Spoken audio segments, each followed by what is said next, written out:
वाले हैं मृत गर्भ के बारे में। आइए स्टार्ट करते हैं मृत गर्भ, है ना, चरक अनुसार। तो मृत गर्भ क्या है? गर्भाशय में गर्भ के मरण के जो कारण है वो क्या बताए गए, किन कारणों से बच्चा जो है की डेथ हो जाती है। उन कारणों में चरक के अनुसार देख रहे हैं हम, तो उन कारणों में बताया गया अति मात्रा दोषोपचय, बहुत अधिक मात्रा में दोषों के बढ़ जाने से, तीक्ष्ण उष्णो अति मात्र सेवनाथ, ज्यादा तीखी चीजें खाने से, उष्ण चीजें खाने से, वात मूत्र पुलिस इनका वेग रोकने से, विषम आसन पे सोने से, बैठने से, सहन करने से, इसके अलावा उधर पे जैसे कोई बाहर से चोट लग गई है ना, उस कारण से स्थान संपीड़न अभिधान। इसके अलावा मानसिक कारण भी इसमें इंक्लूड है, जैसे क्रोध, शोक, ईर्ष्या, भय, त्रास के कारण, है ना। तो गर्भाशय में गर्भ की मृत्यु में मानसिक चीजें भी इम्पैक्ट करती हैं, है ना। इसलिए हमारे यहाँ शास्त्रों में लिखा गया है कि ड्यूरिंग द प्रेगनेंसी लेडी को जो है खुश रखना चाहिए, पॉजिटिव चीजों का अध्ययन करना चाहिए, है ना। अथवा साहस यानी शक्तिशाली परिश्रम कर लिया, कुछ ज्यादा हैवी एक्सरसाइज कर ली, तो इन कारणों से गर्भ जो है गर्भाशय में मर जाता है। तो मानसिक कारण भी इसमें इंक्लूड किए गए, ये थोड़ा सा गौर करके रखना है अपन को कि गर्भाशय में गर्भ के मरने के कारणों में, है ना, जो निज कारण तो होते हैं, दोषों के कारण, उष्ण चीजों के सेवन करने से, विषम आसन सहन से, वेग रोकने से, इसके अलावा क्रोध, शोक, ईर्ष्या, भय, त्रास, इनको भी बताया गया कारण में। लक्षण में आ जाते हैं। लक्षण में बहुत क्रिटिकल सिचुएशन होती है कि जो है किसी माता के गर्भ में जब बच्चा मर जाता है तो उसमें बहुत ही जो है पेनफुल कंडीशन होती है। उसके लिए लिखा है स्टेमित। स्टेमित का मतलब होता है गीले कपड़े से, है ना, इसका मतलब समझ लो एक बार, ये जो शब्द है स्टेमित, जब हम बारिश में भीग जाते हैं और कपड़े जो है वो कैसे होते हैं, गीले होते हैं, है ना, उसके जैसी प्रतीति होती है। गीले कपड़े के स्पर्श के समान प्रतीति, समान जो है फील होता है, गीले कपड़े के स्पर्श के समान फील होता है, स्टेमित शब्द का अर्थ है। इसके अलावा इसका बता रहती है उधर में जकड़ाहट होती है, ऐसा लगता है कि उधर में कोई पत्थर रखा हुआ है ना। शीतम अंधा गर्त में विभवत्य आस्पंदनो गर्भ, है ना। इसमें भी स्पंदन यानी कोई आवाज, कोई नहीं है, हार्ट साउंड नहीं सुनाई देगी बच्चे की, आस्पंदन शब्द इसमें भी आता है मृत गर्भ में। और कैसा फील होगा? आसमान यानी पत्थर की भांति फील होगा। फिर दूसरा लक्षण बताया कि गर्भ स्पंदनहीन होगा, उसमें कोई हलचल नहीं होगी, लेकिन बहुत पेन फील होगा, अतिशय सूलवान होगा, और उसमें प्रसव पीड़ा नहीं होती, ना ही योनिस्राव होता है। ये बहुत टिपिकली चीज है। आमतौर पर जब बच्चा जिंदा रहता है आपके गर्भाशय में, तो माता को जो है ना, प्रसव पीड़ा होती है, आवी कहते हैं उसको। लेकिन बच्चा अंदर मर जाता है तो ऐसा नहीं होता है, ना ही पीड़ा होती है, ना ही जो है योनि में से स्राव निकलता है। इसके अलावा अक्षणी चार सस्ते भावाता, आंखें अंदर की तरफ धस जाती हैं। उदासी का साइन होता है आंखों का अंदर तरफ धस जाना। बच्चा अंदर मर जाएगा तो माता बहुत उदास होगी। इसके अलावा पेन को व्यक्त करने के लिए, है ना, पीड़ा को व्यक्त करने के लिए शब्द यूज किए गए हैं। ताम्यति यानी बहुत तेज पीड़ा होती है, व्यथित है ना, व्यथित रहती है। भ्रमति यानी चक्कर आता है। श्वसति यानी रेस्पिरेशन रेट बढ़ जाता है। अरिति शब्द का मतलब होता है बेचैनी। ये संस्कृत शब्द का मतलब ध्यान रखना है। अरिति शब्द कहीं लिखा है, अरिति शब्द का मतलब होता है बेचैनी,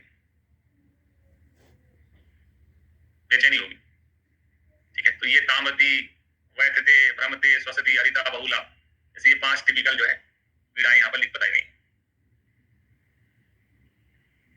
फिर नाचा बेगो प्रादुर्भाव, लेबर पेन यानी नहीं आता है बच्चा अंदर मर जाने पर, नाचा बेग प्रादुर्भाव, है ना, उस स्त्री के गर्भ को अंदर मृत गर्भ समझना चाहिए। चिकित्सा क्या है?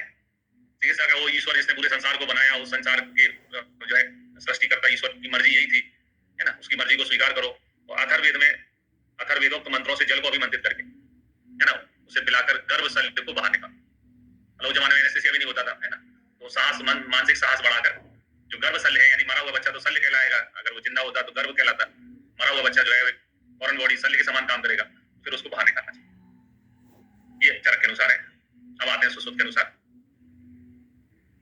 सुश्रुत अनुसार है अंतमृत गर्भ में लिखा है गर्भ स्पंदनम आविनाम, आविनाम प्राणसा श्याव पांडुता भवत उच्छ्वास पुतित्वम शूलम चांतमृत शिशु, यानी कि गर्भ आस्पंदन, है ना, वहां आस्पंदन पहले लिखा रहता था, फिर उसके बाद में गर्भ लिखा रहता था। गर्भ आस्पंदन इकट्ठा लिखा हुआ है। गर्भ में स्पंदन का भाव होता है। आवी शब्द का मतलब समझ लो, आवी का मतलब होता है लेबर पेन, प्रसव वेदना। ये जो शब्द होता है आवी का मतलब होता है प्रसव वेदना, लेबर पेन। आवी का नाश हो जाएगा, आवी नाम प्राण सा, यानी कि लेबर पेन नहीं आएगा, है ना, जब तक जिंदा था बच्चा तब तक आता है, उसके बाद नहीं आता है। फिर शरीर का वर्ण जो है वो श्याव पांडु वर्ण का हो जाएगा। और उच्छ्वास पुतित्व यानी कि जो रेस्पिरेशन होगा, श्वास लेगी गर्भणी महिला, उसमें बदबू आने लग जाएगी, है ना। बच्चा अंदर मरा हुआ पड़ा है तो बदबू आएगी उसकी। और लोकल पेन होगा, सूलम च अंतमृत गरे, है ना। यहाँ संस्कृत में सूल शब्द लिखा हुआ है, सूल का मतलब है ना पेन होता है, और कहाँ होगा, बस्ती गरवा से उधर में सूल हो। ये श्लोक आचार्य सुश्रुत का है, और इसमें प्रोमिनेंट 5 लक्षण बताए गए हैं कि गर्भ में स्पंदन हो जाएगा, स्पंदन नहीं होगा, गर्भ में आवी यानी लेबर पेन जो है वो आना बंद हो जाएगा, शरीर का वर्ण से पांडु हो जाएगा, उच्छ्वास में गंध आने लग जाएगी, बदबू वाली गंध आने लग जाएगी, और सूल होगा, है ना। लोकल यहाँ पर जैसे जो ऑर्गन कनेक्टेड है उससे, बस्ती है, गर्भाशय है, उधर में सूल होगा, ठीक है। ये आचार्य सुश्रुत का, इसका भी एग्जाम में क्वेश्चन पूछे जाते हैं, कौन सा अंतर्मृत गर्भ का लक्षण है अथवा नहीं है, इस टाइप से और वाला भी पूछा जा सकता है। फिर आते हैं भागवत के अनुसार, भागवत में लिखा है मृत गर्भ के लक्षण, इसमें लिखा है उनने मृते तदनंतरम अंते उदरम शीतम स्तब्धम धमात भ्रंश व्यथतम, यानी अथर्ववेदोक्त मंत्रों से अभिमंत्रित करके जल को गर्भणी को पिलाकर गर्भशल्य को बाहर निकालना चाहिए। मतलब चरक की लाइन जो थी उसी को कॉपी कर दिया, है ना। यहाँ पर उन्होंने वो शीतम लिखाई है, स्तब्ध लिखा है, और जो तामदी व्यथते ऐसा था ना, उसके लिए भ्रंश व्यथतम लिख दिया है, अत्यधिक दुखी मतलब पीड़ा में होती है माता, है ना। सभी वर्ड का एक वर्ड लिख दिया, कितने सारे वर्ड थे, तामते, व्यथते, भ्रमते, स्वसति, अधिदार, व्यथम। फिर आए मासा मासिक वृद्धि में 7वें महीने में गर्भ में एक परिवर्तन देखने को मिलता है, वो है किक्किस रोग। किक्किस रोग कौन से महीने में होता है, वो एग्जाम का क्वेश्चन है, किक्किस रोग, है ना। किक्किस रोग में लिखा है गर्भो पीड़नात् बात पित्त श्लेष्मणा उरा प्राप्त विधाय जनयति तथा कंडू उपजायते कंडू मूला किक्किस वाप्ति भवति, है ना। गर्भ की वृद्धि से उत्पीड़ित हुए बात पित्त कफ, इसमें दोष कौन है, सभी दोष हैं, बात पित्त कफ। फिर आश्रय का है उरा प्राप्तम, छाती, है ना, लंग्स के पास आकर उसमें विधा उत्पन्न करते हैं, कंडू उत्पन्न करते हैं, यानी उर प्रदेश में, है ना, स्त्री के उरा प्रदेश में क्या लक्षण होते हैं, दो, एक तो विधा होता है, दूसरा कंडू होता है ना। विधा और कंडू होती है उरा प्रदेश में, तो उसको क्या कहते हैं, किस नाम से जाना जाता है। गर्भवती स्त्री में कंडू, दाव, किक्किस, ये सभी प्राप्तिक रोग हैं, ये क्वेश्चन भी पूछा गया है ना। किक्किस होना, दाव होना, कंडू होना, सभी प्राप्तिक रोग हैं। फिर अब किक्किस का थोड़ा सा अलग वर्जन या अलग तरीके से समझाया है चक्रपाणी जी ने। उन्हें लगा किक्किसम चर्म वितरणम, यानी कि जो गर्भवती महिला होती है उसके उधर पे जो निशान आते हैं उसी को किक्किस कहते हैं, है ना। कई लोग जो है स्टेच मार्क बोलते हैं, तो उसको इन्हें किक्किस बोला है। इंदु जो कि अष्टांग हृदय संग्रह के टीकाकार हैं, इन्होंने लिखा है रेखा स्वरूप त्वक संकोच, है ना, यानी कि गर्भवती महिला का जो उदर है, पेट है, उस पर लाइनें, संकुचित लाइनें दिखाई देती हैं, है ना, लाइनें जैसी दिखाई देती है, उसको किक्किस कहते हैं। एक शब्द बनाया इंदु रेखा, इंदु रेखा, रेखा संकोच वाला श्लोक इसका इंदु का, यूपीएससी में पूछा गया है, यूपीएससी क्वेश्चन है, पुराने पेपर लगाओगे तो आपको 2001 में मिलेगा, एका स्वरूप तक संकोच किक्किस हिंदू का। चिकित्सा में आते किक्किस रोग की चिकित्सा टिपिकली बताई गई है। किक्किस रोग में क्या करना चाहिए, बदर क्वाथ और मधुर औषधि सिद्ध नवनीत एक कस मात्रा में लेके पिलाना चाहिए। बदर यानी बेर का काढ़ा और मधुर औषधि सिद्ध नवनीत, है ना, मतलब बिल्कुल घरेलू चीजें। घर में भेड़ बकरियां होती तो बेर का पेड़ लगा रहता है, मक्खन डेली निकलता है, तो उसको एक कस मात्रा में पिलाएं। सबसे ज्यादा एग्जाम में ये पूछा गया है, चंदन में डाल का लेप, है ना, उधर स्तन पे लगाना चाहिए चंदन में डाल का लेप।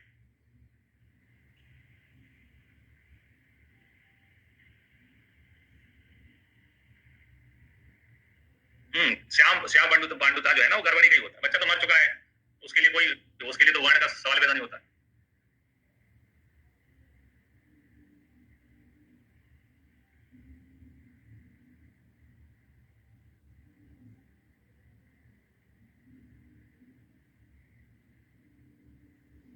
ठीक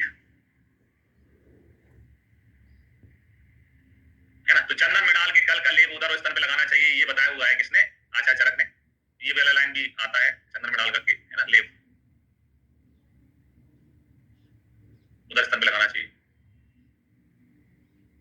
इसके अलावा प्रसद हिरण को कहते हैं, है ना, प्रसद और एक दूसरी जाति का हिरण जो है, खरगोश का रुधिर जो है त्रिफला के साथ देना चाहिए।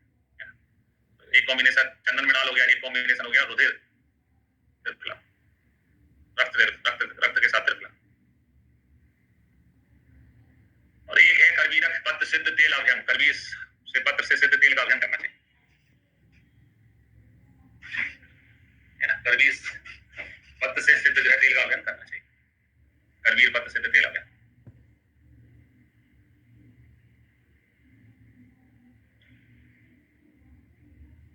इसके बाद में आते हैं बंध्या, है ना, बंध्या स्त्री के लिखा है, बंध्या के वेद रस समुच्चय में जो है कितने बताए गए हैं, 9 बताए। रस समुच्चय में 9 बंध्या बताई गई हैं, ठीक है। समुच्चय का मतलब जानते ही हैं, है ना, और इसमें रत्न आता है। रत्न कितने होते हैं, 9 रत्न, है ना, 9 होते हैं। तो रत्न वाले में ग्रंथ में कितने बताएंगे, 9। हारित नंबर में कम बताएं, जब आप कोई आपसे ज्यादा एक्सपेक्ट करता है और आप कम करते हो तो हार जाते हो। 9 की जगह ये 6 बता रहे हैं, यानी हार मान ली इनने। वो बसव राजी है ना, बसव राजी जो है वो चारों तरफ से राजी हो गए, उन्होंने 4 बताई।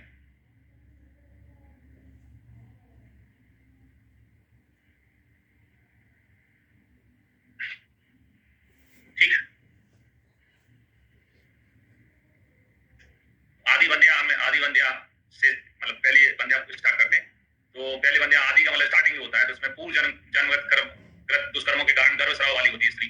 आदि का मतलब होता है स्टार्टिंग, है ना। स्टार्टिंग यानी जब स्टार्टिंग में मिसकैरेज हो जाता है, एबॉर्शन हो जाता है ना। आदि वाला स्टार्टिंग, स्टार्टिंग फेज में यानी कि जब प्रेगनेंसी कंसीव होती है, बच्चा पैदा नहीं होता, उसी समय मिसकैरेज हो जाता है, गर्भस्राव वाली होती है ना। आदि गर्भस्राव, आदि गर्भस्राव।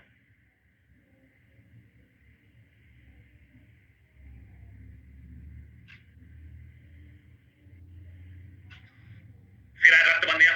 रक्त बंध्या में लिखा हुआ है कि दूषित रक्त के कारण मृत संतान को जन्म देने वाली होती है, मृत संतान को जन्म देने वाली होती है, मृत वत्सा बोला उसको।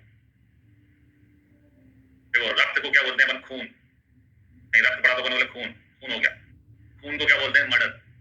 अरे वहाँ खून हो गया, मर्डर हो गया। तो मर्डर यानी इसमें मृत जो है गर्भ पैदा होता है रक्त वाले में, है ना, जैसा उसका नाम है जैसे उसका काम है ना, दूसरे रक्त के कारण होती है, मृत संतान को जन्म देने वाली होती है। फिर अब बात बंध्या की बात क्यों की जा रही, बात बंध्या, बात प्रकोप से स्त्री भी दूषित होते हैं, और दूषित होने से केवल पुत्री उत्पन्न करने वाला है ना, कंडीशन बनती है। टीवी सीरियल वाली बात हो गई, टीवी सीरियल में होता ना, सास बहू के सीरियल में कि भैया संसार वो कुल दीपक कैसे आएगा, वंश आगे कैसे बढ़ेगा, क्योंकि बाल बंध्या केवल पुत्री संतान उत्पन्न करती है, स्त्री को जन्म देती है, स्त्री की दुश्मन होती है। फिर पित्त बंध्या या काग बंध्या, पित्त बंध्या में जो है वो जीवन में मात्र एक ही बार गर्भ धारण करने वाली, कृत प्रसूता, सकृत यानी एक ही बार मौका मिलता है ना, एक ही बार गर्भ धारण करने वाली होती है ना। एक ही बार आदमी अपने जीवन में पीक पे जाता है, पीक यानी जैसे पढ़ाई कर रहे हो आप, पढ़ाई के पीक पे चले जाओगे तो आप एग्जाम निकाल लोगे, एग्जाम निकालने के बाद में सब रिलैक्स रहते हैं। पीजी में बीएमएस की तुलना में 30% ही पढ़ाई होती है। तो पीक जीवन में एक बार पीक पे जाता है इंसान, जीवन में एक बार गर्भ धारण करने वाली जो है पीक यानी पित्त बंध्या, काग बंध्या जिसका नाम है ना, उसका है। इसके अलावा और कुछ बंध्याएं हैं, जैसे कब बंध्या है, ये रसा समुच्चय के अनुसार है, उसमें इसके अलावा डिटेल नहीं है। ऐसा नहीं बोलो सर ने डिटेल छोड़ दी, इनकी डिटेल है नहीं है उसमें।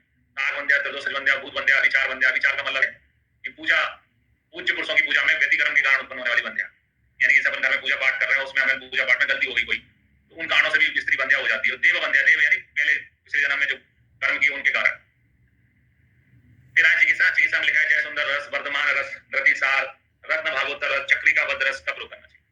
तो जैसे बच्चे लोग अपने यहाँ बच्चे चाहते हैं तो जय, अमिताभ बच्चन जैसा जय बने, है ना, सुंदर भी हो, या भगवान महावीर जैसा वर्धमान हो, वर्धमान रस है वो इसमें देते हैं अपन बंध्या में। इसके अलावा रतिसार है, रत्न भागवतर रस है, चक्रिका है ना, चक्कर बहुत होता है, लोग इनफर्टिलिटी सेंटर के चक्कर लगाते रहते हैं, चक्रिका बद्ध रस भी है इसमें, चक्रिका बंद रस भी है इसमें। इसके अलावा रत्न भागवतर रस भी बताया गया चिकित्सा में। स्पेसिफिक चिकित्सा में आते हैं तो आदि बंध्या में सर्वाक्षी है ना, कुछ औषधियां ऐसी हैं जो कम सुननी है, ऐसी इसमें आती हैं। सर्वाक्षी, देवदाली, सर्वपुंखा, रुद्राक्ष या मुलेठी का प्रयोग गोदुग्ध से करना चाहिए, है ना। सर्वाक्षी, देवदाली, सर्वपुंखा, रुद्राक्ष या मुलेठी का प्रयोग जो है गोदुग्ध से। फिर और काग बंध्या, काग बंध्या में लिखा हुआ है विष्णुकांता पंचांग, है ना, अश्वगंधा का प्रयोग जो है मैसी दुग्ध के साथ करना चाहिए। तो रुद्राक्ष का प्रयोग जो है वो बंध्या की चिकित्सा में आया है, हमारे लिए इंपोर्टेंट क्वेश्चन है रुद्राक्ष का, है ना। और काग बंध्या जो होती है उसमें अश्वगंधा का प्रयोग आया है, वो हमारे लिए इंपोर्टेंट है। विष्णुकांता, क्योंकि विष्णुकांता अपराजिता का पर्याय होता है उसका है। दो चीजें ध्यान रखना, एक है विष्णुकांता, ये होता है अपराजिता का पर्याय।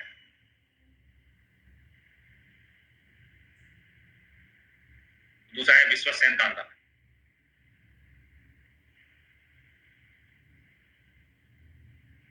जो कि होती है प्रियंगु।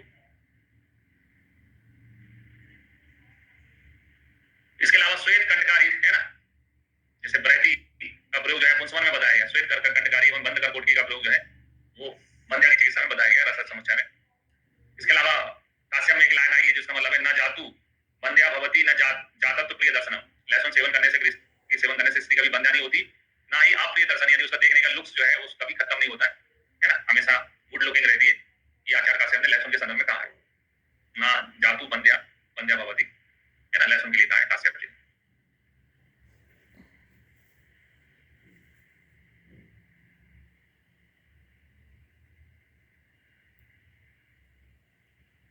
ठीक, प्रसव विज्ञान में। प्रसव विज्ञान प्रसूति तंत्र, ये जो नाम है ये किसका दिया हुआ है? गणना सेन का दिया हुआ है।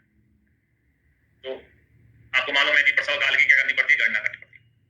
प्रसव काल की कैलकुलेशन लगाते हैं अपन की एक्सपेक्टेड डिलीवरी डेट क्या है ना। हमेशा कभी भी कोई महिला प्रेग्नेंट होती तो उसकी ईडीडी यानी एक्सपेक्टेड डिलीवरी डेट की क्या करनी पड़ती है? गणना करनी पड़ती है, गणना कैलकुलेशन करनी पड़ती है। इस शब्द को बोल के हमें याद रहेगा कि गणना सेन ने बताया है प्रसूति तंत्र है ना का ये नाम जिसका दिया हुआ है गणना सेन का। फिर सामान्य प्रसव काल की बात करते हैं। सामान्य प्रसव काल कितना होता है? तो अलग अलग ग्रंथों में अलग अलग टाइप से उसको बताया गया है। जैसे गर्भों में समय बताया गया है कि टोटल 280 दिन का होता है, जिसमें 9 सूर्य मास होते हैं, मतलब 9 महीने दिन होते हैं और 9 महीने दिन और रात है ना। दिन भी रहेंगे और रात जाना बता देते, चंद्रमास 10 महीने हो जाता है। चरक अनुसार अपन ने पढ़ा था कि चरक और काश्यप एक जैसा बताते हैं कि 10 महीने तक सामान्य, उसके बाद विकृति। काश्यप भी ऐसे बताते हैं है ना। 9 महीने के बाद प्रसव काल होता है, 10 महीने तक सामान्य होता है, विकृति। इसके अलावा अपन ने पढ़ा था सुश्रुत और अष्टांग मैच करते हैं, भागवत मैच करते हैं। सुश्रुत और भागवत बताते हैं कि 12 महीने तक सामान्य होता है, उसके बाद विकृति होती है। सुश्रुत जी से हमने पूछा कि भैया ऐसा क्यों करते हैं? बोले हमें कॉन्फिडेंस है। देखो कलयुग में तो ऐसा होगा कि आप हॉस्पिटल जाओगे, गर्भवती महिला को दिखा ले जाके, हॉस्पिटल वाले आपको ये बोलेंगे कि भैया सिजेरियन ऑपरेशन होना है, आप तो साइन कर दो। लेकिन हम अभी ईसा के बाद में दूसरी सदी चल रही सुश्रुत, हम ऐसा मानते हैं कि भाई पूरी कोशिश करते हैं नॉर्मल डिलीवरी की। 12 महीने तक अपन चांस है कि 12 महीने तक वेट कर लेते हैं। ऑपरेशन तो हम जिस दिन बोलोगे उस दिन कर देंगे है ना। कोई बोलता है ना अच्छा जो आपका चाहने वाला होता है, ऑपरेशन तो हम जिस दिन बोलोगे उस दिन कर देंगे। तो सुश्रुत और भागवत जो है 12 महीने तक जो है सामान्य मानते हैं, उसके बाद विकृति बताते हैं। ये अपने चार्ट में भी पढ़ा था, जो अपन गर्भ की मासान मासिक वृद्धि में था, उसमें भी देखा। नई चीज यहाँ पढ़ने को अपन को मिल रही है कि हारिद ने 1 महीने की हार स्वीकार कर ली। हारिद ने 10 से 11 महीने तक सामान बताया, 11 महीने के बाद विकृति। ये नई चीज पढ़ रहे हैं, इससे पहले बाकी चीजें अपन पहले समझ चुके थे। हारिद के अनुसार 11 महीने। फिर आधुनिक में तो सीधा कांसेप्ट है, टोटल ड्यूरेशन ऑफ प्रेगनेंसी जो है वो 280 डेज की होती है, 280 डेज की होती है।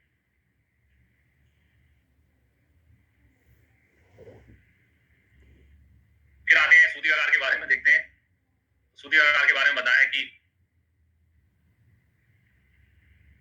प्रवेश कब करना चाहिए सूतिकागार में। तो सूतिकागार में प्रवेश के लिए उन्होंने कहा है कि नवम मासी सूतिकागार में प्रवेश, 9वें महीने में सूतिकागार में प्रवेश कराएं। सूतिकागार का द्वार जो है पूर्व या दक्षिण में होना चाहिए। बाकी आचार्य मानते हैं कि पूर्व या उत्तर में होना चाहिए। तो सारे आचार्य ये मान रहे हैं कि भैया द्वार क्या में होना चाहिए? पूर्व उत्तर में। ठीक है, सबने कहा है पूर्व उत्तर में, क्योंकि पूर्व उत्तर शुद्ध दिशा होती है। आचार्य सुश्रुत ऐसा कह रहे हैं कि दिशा से कोई फर्क नहीं पड़ता, हम दक्षिण दिशा से भी लेके आ जाओ मुझे, लेकिन मैं हूं तो सब ठीक होगा। तो मतलब खतरों से खेलते हैं, अपने पे बिलीव रखते हैं। जैसे जिसने अच्छी पढ़ाई कर रखी मैं हूं है ना, आप ले आओ कोई भी पेपर लेके आ जाओ, बैठा दो, कोई भी एग्जाम सब निकाल लेंगे। तो वैसे ही सुश्रुत को कॉन्फिडेंस है कि भैया दिशा से भी कोई फर्क नहीं पड़ता, दरवाजा किसी दिशा में बना दो, मैं हूं, सब संभाल लूंगा, आपकी डिलीवरी अच्छी होगी, कोई दिक्कत नहीं होगी। सुश्रुत ने दक्षिण में भी बताया है ना सूतिकागार का द्वार। ये क्वेश्चन आया हुआ है 2010 यूपीएससी में आया हुआ है। इसके बाद में आते हैं कास्ट। सूतिकागार की कास्ट यानी कि किस लकड़ी से बना होना चाहिए। तो न्योगाद बिल्व भेल्लातक तिंदु काष्ठ द्वारा निर्मित बताया आचार्य सुश्रुत ने। जबकि चरक बताते हैं खदिर बिल्व भल्लातक इंगुदी द्वारा निर्मित होना चाहिए। तो कुछ भी बोले दोनों, कम से कम बिल्व भल्लातक तो दोनों बता, बिल्व भल्लातक दोनों बता। तो सूतिकागार बन रहा था लकड़ियों से। किसी ने पूछा, भैया सुश्रुत जी ने पूछा किसके लिए बन रहा है? तो अपन ने जवाब दिया है ना, पेशेंट को जवाब दिया, तेरी नई बीवी के लिए। तेरी यानी तिंदुक हो गया, नई यानी न्योगाद हो गया, और बीवी यानी बिल्व भल्लातक हो गया। तेरी नई बीवी के लिए बन रहा है। चरक से पूछा कि किसके लिए बन रहा है भैया ये सूतिकागार? तो उन्होंने कहा है इसकी यानी इंगुदी, इसकी। खदिर के लिए बोले खराब, इसकी खराब बीवी के लिए या इसकी खतरनाक बीवी के लिए। ऐसे करके इनको याद रखा जा सकता है लॉन्ग टर्म तक। ये लकड़ियों का यूज होता है, उसमें बिल्व भल्लातक कॉमन है। इसकी तेरी नई बीवी तिंदुक न्योगाद, इसकी खराब बीवी इंगुदी खदिर, और बिल्व भल्लातक। सूतिकागार का प्रमाण, ये भी एक इंपोर्टेंट क्वेश्चन है, एग्जाम में कई बार पूछा गया है। सूतिकागार का प्रमाण कितना होता है, कितना साइज होता है? तो सूतिकागार के प्रमाण में लिखा हुआ है अष्ट हस्त आयतम चतुर्हस्तम हस्त विस्तृतम, यानी सूतिकागार का प्रमाण जो है 8 हाथ लंबा और 4 हाथ चौड़ा होता है। देखो 8 महीने के बाद में 9वें महीने में यूज होता है ना, और 4 हाथ चौड़ा होता है, 8 × 4 होता है।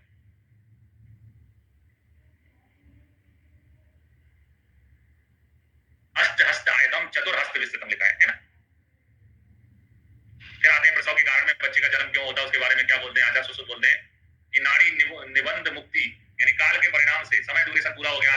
स्वभाव है कि भैया जिस प्रकार से पके हुए फल अपने आप नीचे गिरते हैं, उसी प्रकार से गर्भ का टाइम पूरा हो जाता है बच्चे का। तो बच्चा जो है गर्भाशय के बंधनों को पतक होकर जो है प्रसव करके नीचे आ जाता है, जन्म हो जाता है उसका। तो जिस प्रकार समय के परिणाम के कारण पके हुए फल अपने व्रंश से मुक्त होकर गिर जाते हैं, उसी प्रकार काल या स्वभाव से गर्भाशय गर्भाशय स्थित गर्भ जो है अपने बंधनों से पृथक होकर जन्म ग्रहण करता है।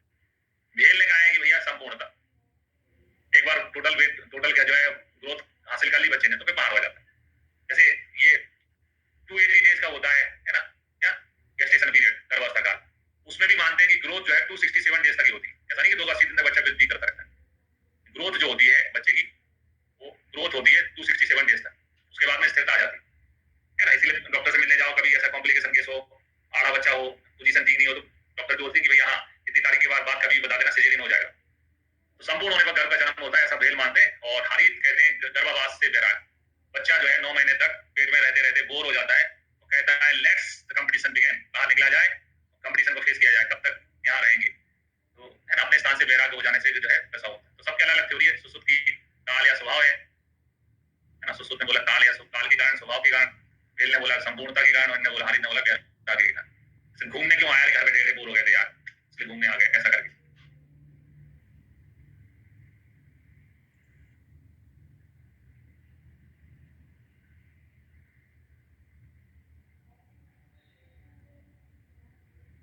नौ महीने के पूर्व का मतलब ये होता है कि भैया आज हॉस्पिटल है, मैटरनिटी वार्ड है, तो आज आपके घर में कोई लेडी है जो प्रेग्नेंट है और जिसको 8वां 9वां महीना चल रहा है, तो आप जननी एक्सप्रेस बुलाओगे, ठीक है, घर आ जाएगी, घर से ले जाएगी, हॉस्पिटल भर्ती हो जाओगे। अब उस जमाने में हॉस्पिटल होते नहीं थे, तो एक प्रकार से मैटरनिटी वार्ड जैसा हॉस्पिटल बनाते थे वो लोग। तो ये प्री प्रिपरेशन चलती थी, है ना, प्री प्रिपरेशन चलती थी कि 9 महीने आने पूरे होने से पहले सूतिकागार निर्माण कर ले, उसमें प्रवेश कर ले, घर में अलग से एक रूम बन जाए जहाँ लेबर होना है, साफ सफाई रहे। ये उसके पीछे लॉजिक कारण।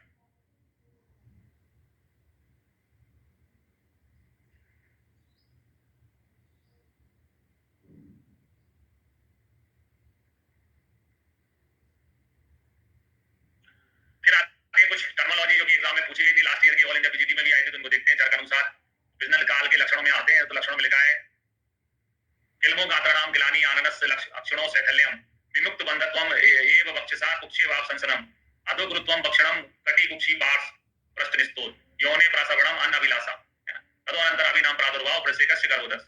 तो चरक के टाइम पे भी मतलब सबसे एशियन फिनोमेना है लेबर। मतलब आजकल देखते हैं ना कि लोग प्रेगनेंसी कंसीव कर लेते हैं, गर्भावस्था काल में बहुत ज्यादा जो है कॉन्शियस हो जाते हैं, कोई काम नहीं करते, दिन भर आराम करना, इस टाइप का एक नेचर बना के रखा है नई पीढ़ी ने। जबकि लेबर इज एंशिएंट फिनोमेना, मतलब जब से मानव सभ्यता है तब से लेबर होते आ रहे हैं। जब ना हॉस्पिटल होते थे, ना डॉक्टर होते थे, नर्स होते थे, कंपाउंडर, कुछ नहीं होता था, तब भी लोगों के यहाँ लेबर होते थे, बच्चे सर्वाइव कर जाते थे, सब कुछ। मतलब ये मानव सभ्यता के इतिहास के मतलब पहले इतिहास के जो पहले कपल होंगे तब से लेबर हो रहे हैं। और आज इतनी मशीनरी यूज करने के बाद में भी अपन जो है मातृ मृत्यु दर और शिशु मृत्यु दर को नहीं रोक पा रहे, जबकि सबसे एशियन फिनोमेना है। तो प्रजनन काल चरक के टाइम में भी होता था, है ना, चरक के काल में भी प्रजनन होता था भाई, चरक के काल में प्रजनन होता था, यानी प्रजनन काल शब्द यूज किया चरक ने।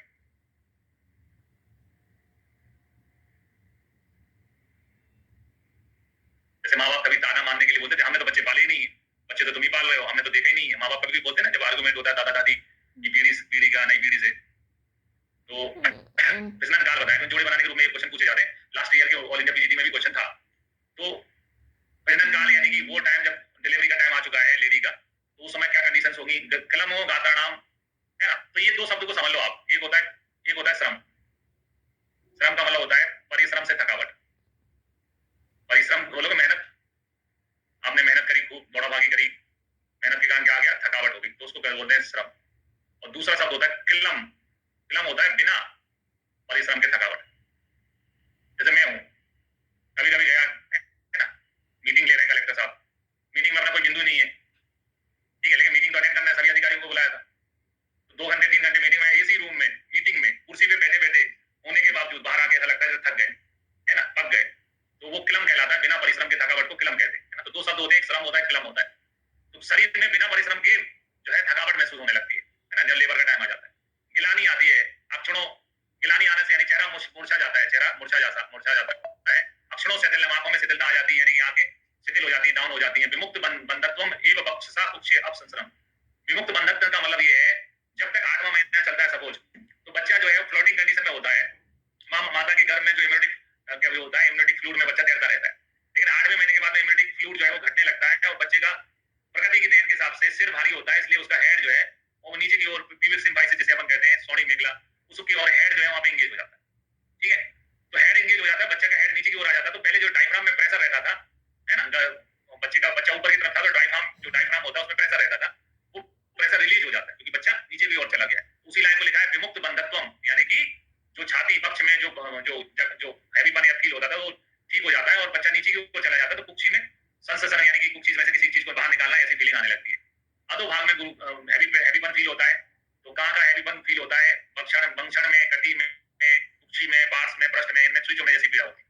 योनि में से स्राव होने लगता है, अन्न खाने की इच्छा नहीं होती है, उल्टा अपन खाना खिलाते नहीं है, एनिमा देके पेट साफ करते हैं, अन्न अभिलाषा होने लगती, खाना खाने की इच्छा नहीं होती है। तदोअनंतर अभिनाम प्रादुर्भाव, उसके बाद में लेबर पेन स्टार्ट होता है, लेबर पेन के बाद में गर्भोदक का प्रसेक होता है, यानी गर्भोदक बाहर आता है।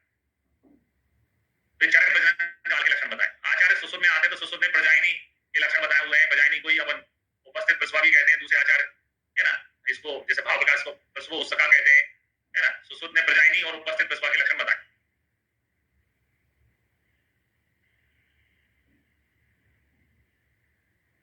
प्रजाइनी का मतलब क्या है कि जो जिसकी डिलीवरी होनी है उस महिला को प्रजाइनी कह रहे हैं। प्रजाइनी के 3 लक्षण बताएं। जातो की शिथिलो कुक्षो, कुक्षी में शिथिलता हो जाना, और हृदय बंधन से मुक्ति को मैंने बताया कि बच्चा जब जो है अंदर रहता है उधर में गर्भाशय में, तो पहले छाती में जो है डिस्कम्फर्ट फील होता है, डायफ्राम पे प्रेशर रहता है, लेबर पेन आने के समय में वो बच्चा नीचे की तरफ आ जाता है, तो हृदय बंधन से मुक्ति मिल जाती है। हृदय में जो जकड़ाहट होती है उरा प्रदेश में वो कम हो जाती है। इसके अलावा लोकल जो विजनन अंग है, जघन प्रदेश है, उसमें सूल होता है। तो कुक्षी में शिथिलता, हृदय बंधन से मुक्ति और जघन प्रदेश में सूल, ये 3 लक्षण है किसके? प्रजाइनी के। शिथिल, मुक्त, सूल। प्रजाइनी को चाहिए समोसा चाहिए। ये कैसा समोसा चाहिए? प्रजाइनी को कैसा समोसा चाहिए? सा से अपन ने शिथिलता ले ली, कुक्षी में शिथिलता, मां से अपन ने हृदय बंधन में मुक्ति ले ली, और फिर अगले सा से हमने सूल ले लिया, है। ऐसे करके छोटी हिंटे ध्यान रखो। प्रजनन काल के लक्षण बताए। इसी को जो है भाव प्रकाश ने प्रसव उत्सुक बोला, जो प्रसव करने के लिए उत्सुक है। सुश्रुत ने इसके अलावा उपस्थित प्रसवा के लक्षण बताए। कटी पृष्ठ प्रति समन्ताद वेदना, है ना। जब ये शब्द आए आपके सामने कभी भी, समन्ताद, इसका मतलब होता है चारों तरफ, कोई चीज चारों तरफ पेन हो रहा है तो समन्ताद शब्द आता है। तो यहाँ लिखा है कटी पृष्ठ प्रति समन्ताद वेदना, यानी कटी में, पृष्ठ के चारों ओर जो है वेदना होती है। पूरी इसकी प्रवृत्ति होती है, देखो, गर्भ को निकालना, आर्तव को निकालना, पुरीस को निकालना, मूत्र को निकालना, शुक्र को निकालना, किसका काम है? अपान वायु का। भैया जब कोई अपान वायु काम स्टार्ट करेगी तो सारे काम स्टार्ट कर देगी। गर्भ को निकालने वाली थी, मल को भी निकाल देगी, मूत्र को भी निकाल देगी।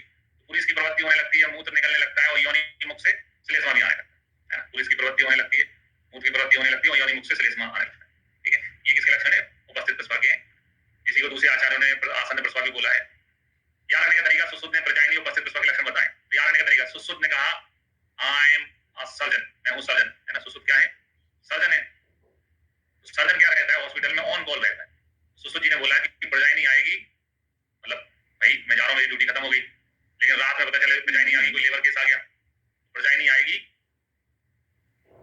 तो मैं उपस्थित हो जाऊंगा। तो मैं क्या हो जाऊंगा? उपस्थित हो जाऊंगा। भाई एक जिम्मेदार नागरिक, जिम्मेदार डॉक्टर ये बोलता है भैया मैं ऑन कॉल हूँ, केस आए तो बता देना, मैं आ जाऊंगा, कोई दिक्कत नहीं है, ठीक है, ड्यूटी से बड़ा कुछ नहीं है। यहाँ पर सुश्रुत जी ने बोला कि प्रजाइनी आएगी तो मैं उपस्थित हो जाऊंगा, यानी ये 2 सुश्रुत ने टर्मिनोलॉजी बताई है, प्रजाइनी और उपस्थित प्रसवा, है ना। सर्जन हमेशा उपस्थित रहना चाहिए, सिजेरियन केस आ जाए तो ऐसे करके इसको याद रखना है, ठीक है। महाप्रकाश ने क्या किया, इसी को महाप्रकाश बात की शताब्दी के हैं, तो जो सुश्रुत का श्लोक है उस सुश्रुत के श्लोक की नकल कर दी। उपस्थित की लिखा दिया आसन प्रसवया, कटी पृष्ठ व्यथा, आसन प्रसवा नाम दे दिया, और कटी पृष्ठ में जो है व्यथा होती है ना, जिस कटी पृष्ठ के चारों ओर वेदना होती है, व्यथा लिख दिया। और मुहूर्त प्रवृत्ति, मूत्र की प्रवृत्ति होती है, मल की प्रवृत्ति होती है, ठीक है। तो याद रखने का तरीका देखो, भाव प्रकाश में क्या आता है? भाव प्रकाश विकास में होती है आशा की किरण। तो कहते हैं ना चारों तरफ अंधेरा है, बस एक लाइट की किरण चाहिए। याद रखने के तरीके भैया, एग्जाम में ये चीजें काम में आती हैं, बाकी सब इतना सिलेबस होता है कि सब, है ना, भूल भाल जाता है। तो आशा है किससे? अपन को प्रकाश से, प्रकाश से आशा है। हमने आशा ने प्रसवा किसने बताई है?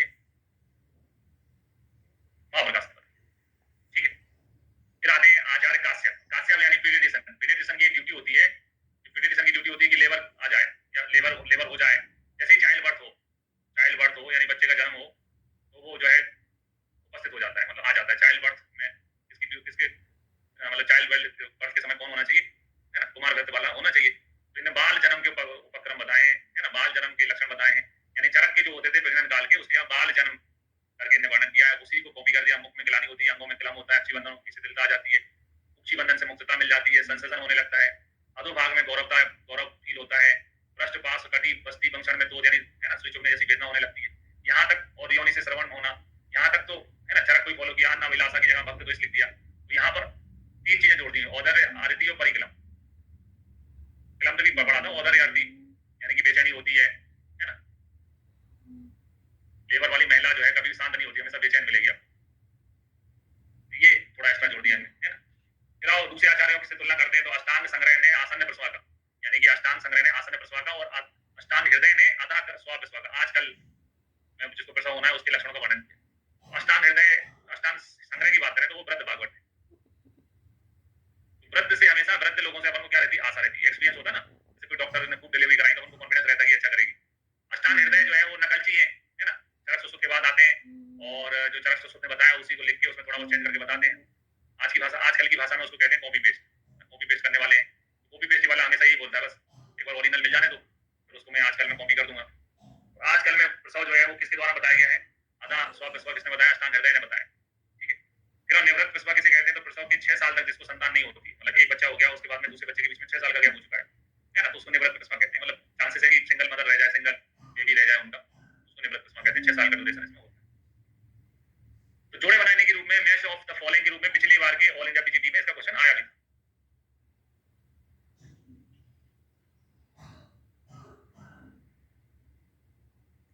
शिथिलता यानी रिलैक्स, रिलैक्सेशन को कहेंगे शिथिलता।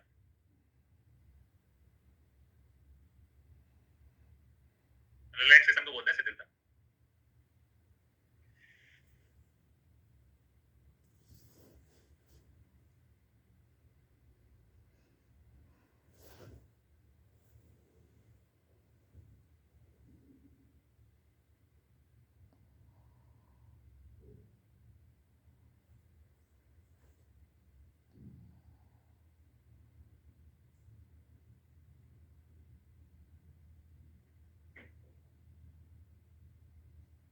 उत्सुकता,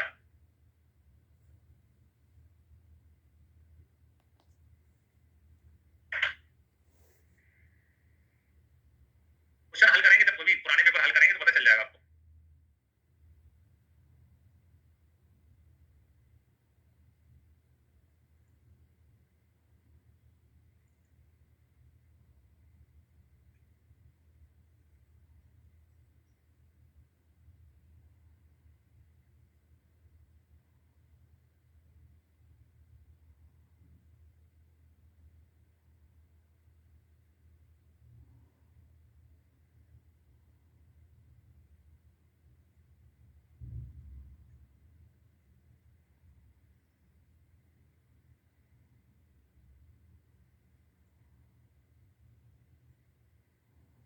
चलो ठीक है, बता देते हैं, आपको लगता है ऐसा बोलते हैं। ओके, बता देता हूँ मैं। ठीक है, जैसे ये ऋतुमती का लक्षण है, गति पुराने राज्य से नवे स्थित है ना, ये ऋतुमती का है ना। गौरव तंद्रा प्रहर्ष इसका है, शब्दों की गरबा का है। और उपस्थित प्रसवा का क्या पढ़ा था बनने, है ना, पुरीस पुरीस प्रवृत्ति और मूत्र रिचते, ये उपस्थित प्रसवा का है। व्यक्त गरबा का है, गुरु का ततम है ना, और अक्षसो गिलानी, ये वाला गौरव तंद्रा ये सद्रो गरबा का है। पिछले साल का पेपर है एआईपीजीटी। ये पुरीस रिचते वाला जो है उपस्थित का है, ये ऋतुमती का है, और ये गुरु का ततम चक्षुषो गिलानी है, व्यक्त गरबा का है। ठीक है, ये क्वेश्चन आया था, क्वेश्चन अपन सोल्व करेंगे। पहले क्या मेरा कंसर्न नहीं रहता कि पहले आप थ्योरी पढ़ लें, क्वेश्चन पढ़ के थ्योरी पढ़ोगे तो उससे उतना इम्पैक्ट नहीं आएगा, पहले थ्योरी पढ़ लें।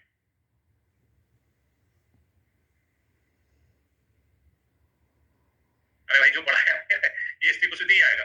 ओके,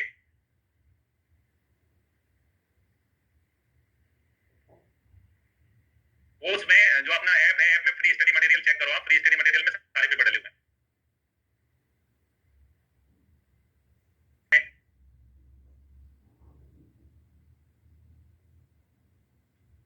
इसके बाद में आते हैं प्रसव के समय गर्भ की स्थिति कैसी होती है। तो गर्भ प्रसव के प्रति स्वभाव से ही सिर के द्वारा योनि की ओर चलता है, यानी कि ये प्रकृति ने नेचर बनाया कि बच्चे का सिर पहले बाहर आता है। जब हम मॉडर्न में पीडियाट्रिक्स पढ़ेंगे तो देखते हैं कि बच्चे का जन्म के समय बच्चे का हेड सर्कमफ्रेंस जो है वो बड़ा होता है, यानी कि आमतौर पर जैसे हमारे ना शोल्डर बड़ा होता है, अपन जो बैक्स होते हैं, लेकिन बच्चों के में हेड सर्कमफ्रेंस सबसे बड़ा होता है, उसके बाद में चेस्ट आता है, शोल्डर, है ना। तो अगर बच्चे का हेड बाहर आ जाता है तो बाकी पूरा शरीर बाहर आ जाता है। तो सा उपस्थित काले जन्मनी प्रसूति मारुति योगा परिवृत्य आवाक सिरा निष्क्रमत अपत पथे, है ना। स्वभाव से प्रसव होता है, सिर बाहर आता है बच्चे का, है ना। ये प्रकृति ने बनाया हुआ है कि, है ना, बच्चे का सिर बाहर आता है। अब आते हैं प्रसव की स्टेज पे, है ना। प्रसव की स्टेज 3 होती है। पहली स्टेज है प्रथम अवस्था को आदि प्रादुर्भाव के नाम से जाना जाता है, यानी लेबर पेन स्टार्ट होता है ना। लेबर पेन सबसे पहली अवस्था में लेबर पेन होता है। लेबर पेन के बाद में सेकंड में जो है जो अवस्था है जिसमें आप सभी जानते हैं कि सर्विक्स का डायलेशन होता है ना, 1 फिंगर 2 फिंगर 4 फिंगर। तो उसमें दूसरी स्टेज में लिखा है कि प्रसवार्ध मूसल ग्रहण का निषेध बताया चरक ने। बहुत सारे आचार्य हैं जैसे सुश्रुत हैं, वो ये कहते हैं कि गर्भवती स्त्री को मूसल होता है, यानी ऐसा वो एक ओखली होती है और ओखली में एक बड़ा डंडा होता है, उसको मूसल कहते हैं। इससे धान कूटने के लिए बोला जाता है ना। ऐसा यहाँ पे अनाज डाला रहता है, उसको धान कूटने को बोलते हैं मूसल में। लेकिन चरक ने मना किया है, चरक ने मना किया है। पुराण में मंत्र पाठ एवं प्रमाण क्रिया का निर्देश बताया है ना। प्रसवार्धे प्रमाण कालम प्रवात्या, जैसे ही टाइम हो उस पर प्रमाण करना चाहिए, असमय में प्रमाण नहीं करना चाहिए। जैसे वो आपकी 3 इडियट पिक्चर थी, 3 इडियट पिक्चर में दिखाते हैं कि वो मतलब असमय में जो है प्रमाण कर करके थक जाती है, फिर वो डिलीवरी कराते हैं सक्सेशन मेथड से। प्रसव वेदना शुरू होने से पहले प्रमाण मत करो, अन्यथा संतान विकारग्रस्त हो जाएगी, संतान को कोई ना कोई डिसीज हो जाएगी। और माता क्योंकि प्रमाण में लंग्स इंपॉर्टेंट है, लंग्स काम करते हैं, तो लंग्स की डिसीज हो जाएगी, श्वास कहां हो जाएगा। इसके अलावा सोच प्लिया रोगों से गर्भणी ग्रसित हो जाएगी। अटेंडर लेबर के समय माता के साथ होने चाहिए अटेंडर्स। तो सय वर्तनी वनिताएं यह नारा बुलंद करें, प्रजाता प्रजाता धन्यम धन्यम पुत्रमिति, है ना। तो जो साथ में रहने वाली जो स्त्रियां हैं वो बोले कि हे माता तुम धन्य हो, पुत्र को तुमने जन्म दिया है, इस टाइप का। ये है चरक के अनुसार। तो चरक तो मूसल को ग्रहण करने से मना कर रहे हैं, ये बोल रहे हैं कि भैया टाइम पे प्रमाण करो, अकाल में प्रमाण मत करो, नहीं तो बच्चे को भी प्रॉब्लम आ जाएगी, तुम्हारे लंग्स भी वीक हो जाएंगे, सांस हो जाएगा, सोच लिया हो जाएगा। अटेंडर साथ में रखो ताकि आपको मोटिवेट करते रहें। सुसुत में आते हैं, तो सुसुत में आसन प्रसूता के समय क्या बताएं, लेबर के समय क्या बताएं। उन्होंने कहा है कि तो गर्भणी को अभ्यंग करा के उष्ण से स्नान कराओ। तो ये दिखाता है कि भैया थोड़ा हाइजीन का ध्यान रखो, है ना। जो फिजिकल हाइजीन है उसको मेंटेन रखो, गर्म पानी से नहाओ, थोड़ा सा साफ सफाई रहनी चाहिए। फिर आप पुन्नाम मंगल कर्म पश्चात पुन्नाम फल हाथ में धारण करो, यानी कि जैसे पुन्नाम यानी पुरुषवाचक फल, है ना। पुरुषवाचक फल क्या है? नारियल अच्छा लगता है कि अच्छी लगती है? नारियल अच्छा लगता है कि अच्छी लगती है? अच्छा लगता है। पुरुषवाचक फल क्या हो गया? नारियल। तो सुश्रुत ये कहते हैं कि हे गर्भवती स्त्री, ये रखो तुम नारियल, ये नारियल तुम ही फोड़ोगी, लेबर के बाद में बच्चा के सामने तुम फोड़ोगी। ये कॉन्फिडेंस दिलाने का तरीका है। पूजा पाठ करके फल रखो सामने महिला के और बोलो कुछ नहीं होने वाला, तुमको कोई दिक्कत नहीं आने वाली है, ये पकड़ो नारियल और ये नारियल मैं तुमसे फोड़वाऊंगा, तुम्हारे बच्चा भी साथ साथ साथ में देखेगा, मतलब लेबर की तो टेंशन ही मत लो। तो ऐसा बताया है। ये मैं थोड़ा सा इसको ग्लोरीफाई करके बता रहा हूँ। इसके बाद में लिखा है कि गर्भणी को आकंठ यवागु पान कराना चाहिए। यवागु जो है इजी टू डाइजेस्ट होता है। अब वो जमाने में जो है ड्रिप नहीं होती थी, ग्लूकोज की वो बोतल नहीं चढ़ा सकते थे अपन, ड्रिप नहीं होती थी, तो ये प्रकार से यवागु करा के जल्दी डाइजेस्ट होके गर्भणी स्त्री को जो है बिल्कुल लेबर के दौरान ग्लूकोज मिलता रहेगा, उसके अंदर बॉडी में एनर्जी बनी रहेगी। यवागु पान कराए। फिर लिखा है मधुसैया पे तकिया लगाकर उत्तान अवस्था में पैर को खींचकर बैठना चाहिए, सुपाइन पोजीशन जिसे अपन कहते हैं, पैर को खींच के बैठना चाहिए।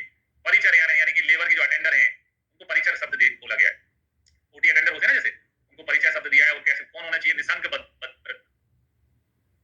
यानी डॉक्टर नया चल जाएगा, लेकिन जो दाई होती है, जो नर्स होती है, वो पुरानी होना चाहिए, क्योंकि उन्हें फॉल लेबर देते होना चाहिए, है ना। प्रजनन कुशल नख करते 4 स्त्रियां गर्भणी की सेवा में रहें। तो यहाँ संख्यावाची क्वेश्चन बनेगा, कितनी स्त्रियां जो है गर्भणी की सेवा में रहें, है ना। संख्यावाची क्वेश्चन बनेगा, तो संख्यावाची क्वेश्चन का आंसर है 4 स्त्रियां गर्भणी की सेवा में रहें, ठीक है। फिर आप प्रमाण करने के लिए बोला, कोर्स करके, है ना। तो प्रमाण के समय उन्होंने बोला है विशाखा अंतर अनुलोम मुख करते हुए, है ना, आवी के आने तक प्रमाण करने को कहें। विशाखांतर का मतलब होता है अपत्य पथ, यानी कि जो बर्थ केनाल है उसको बोलते हैं। गर्भाशय का भी शब्द दिया है, गर्भाशय की ओर से, है ना। बच्चे को बाहर निकालते हुए जो है फोर्स करें। अकाल में प्रमाण करने से क्या नुकसान होगा? तो अकाल में प्रमाण करने से बधिरम मूकम कुब्जम, बच्चे में जैसे चरण में कुछ नहीं बोला था कि बच्चे को क्या प्रॉब्लम आएगी, बच्चे की प्रॉब्लम गिनाई। बच्चा जो है कोई एक डायलॉग होता है ना कि आपका बच्चा बोल नहीं पाता है, तो अपन कहते हैं जन्म से गूंगा है, जन्म से गूंगा है हमारा बच्चा, जन्म से बहरा है। ये जन्म से बहरा गूंगा हो जाएगा, उसका सिर जो है अभी मूर्धा अभिघात, यानी बहुत सारे अपन जो टाइप के डिसीज पढ़ते हैं, डाउन सिंड्रोम या कुछ और अन्य प्रकार के जो डिसीज पढ़ते हैं, है ना। मेंटली रिटायर्ड जिसमें बच्चा हो जाता है, सेरिब्रल पाल्सी हो जाती है, तो सेरिब्रल पाल्सी जैसी कंडीशंस हो सकती है। इसके अलावा लिखा है कि गर्भणी को क्या दिक्कत आएगी? तो वही लंग्स, गर्भणी के तो लंग्स काम कर रहे हैं, लंग्स फूल जाएंगे तो कांस श्वास और जो है सोच उत्पन्न हो जाएगा, लंग्स से संबंधित डिसीज होंगी। ये है गर्भ को, ये गर्भणी को है।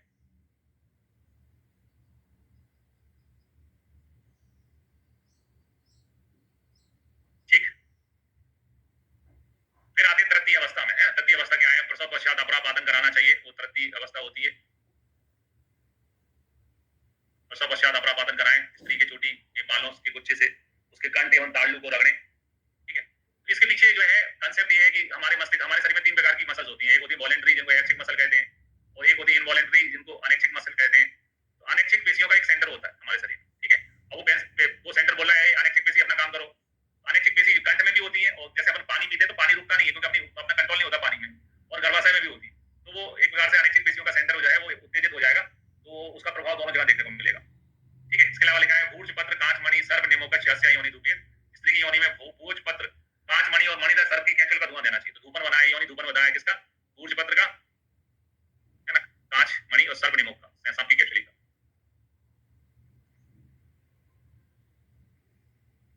भोज की मणि, भोज की मणि का धूपन।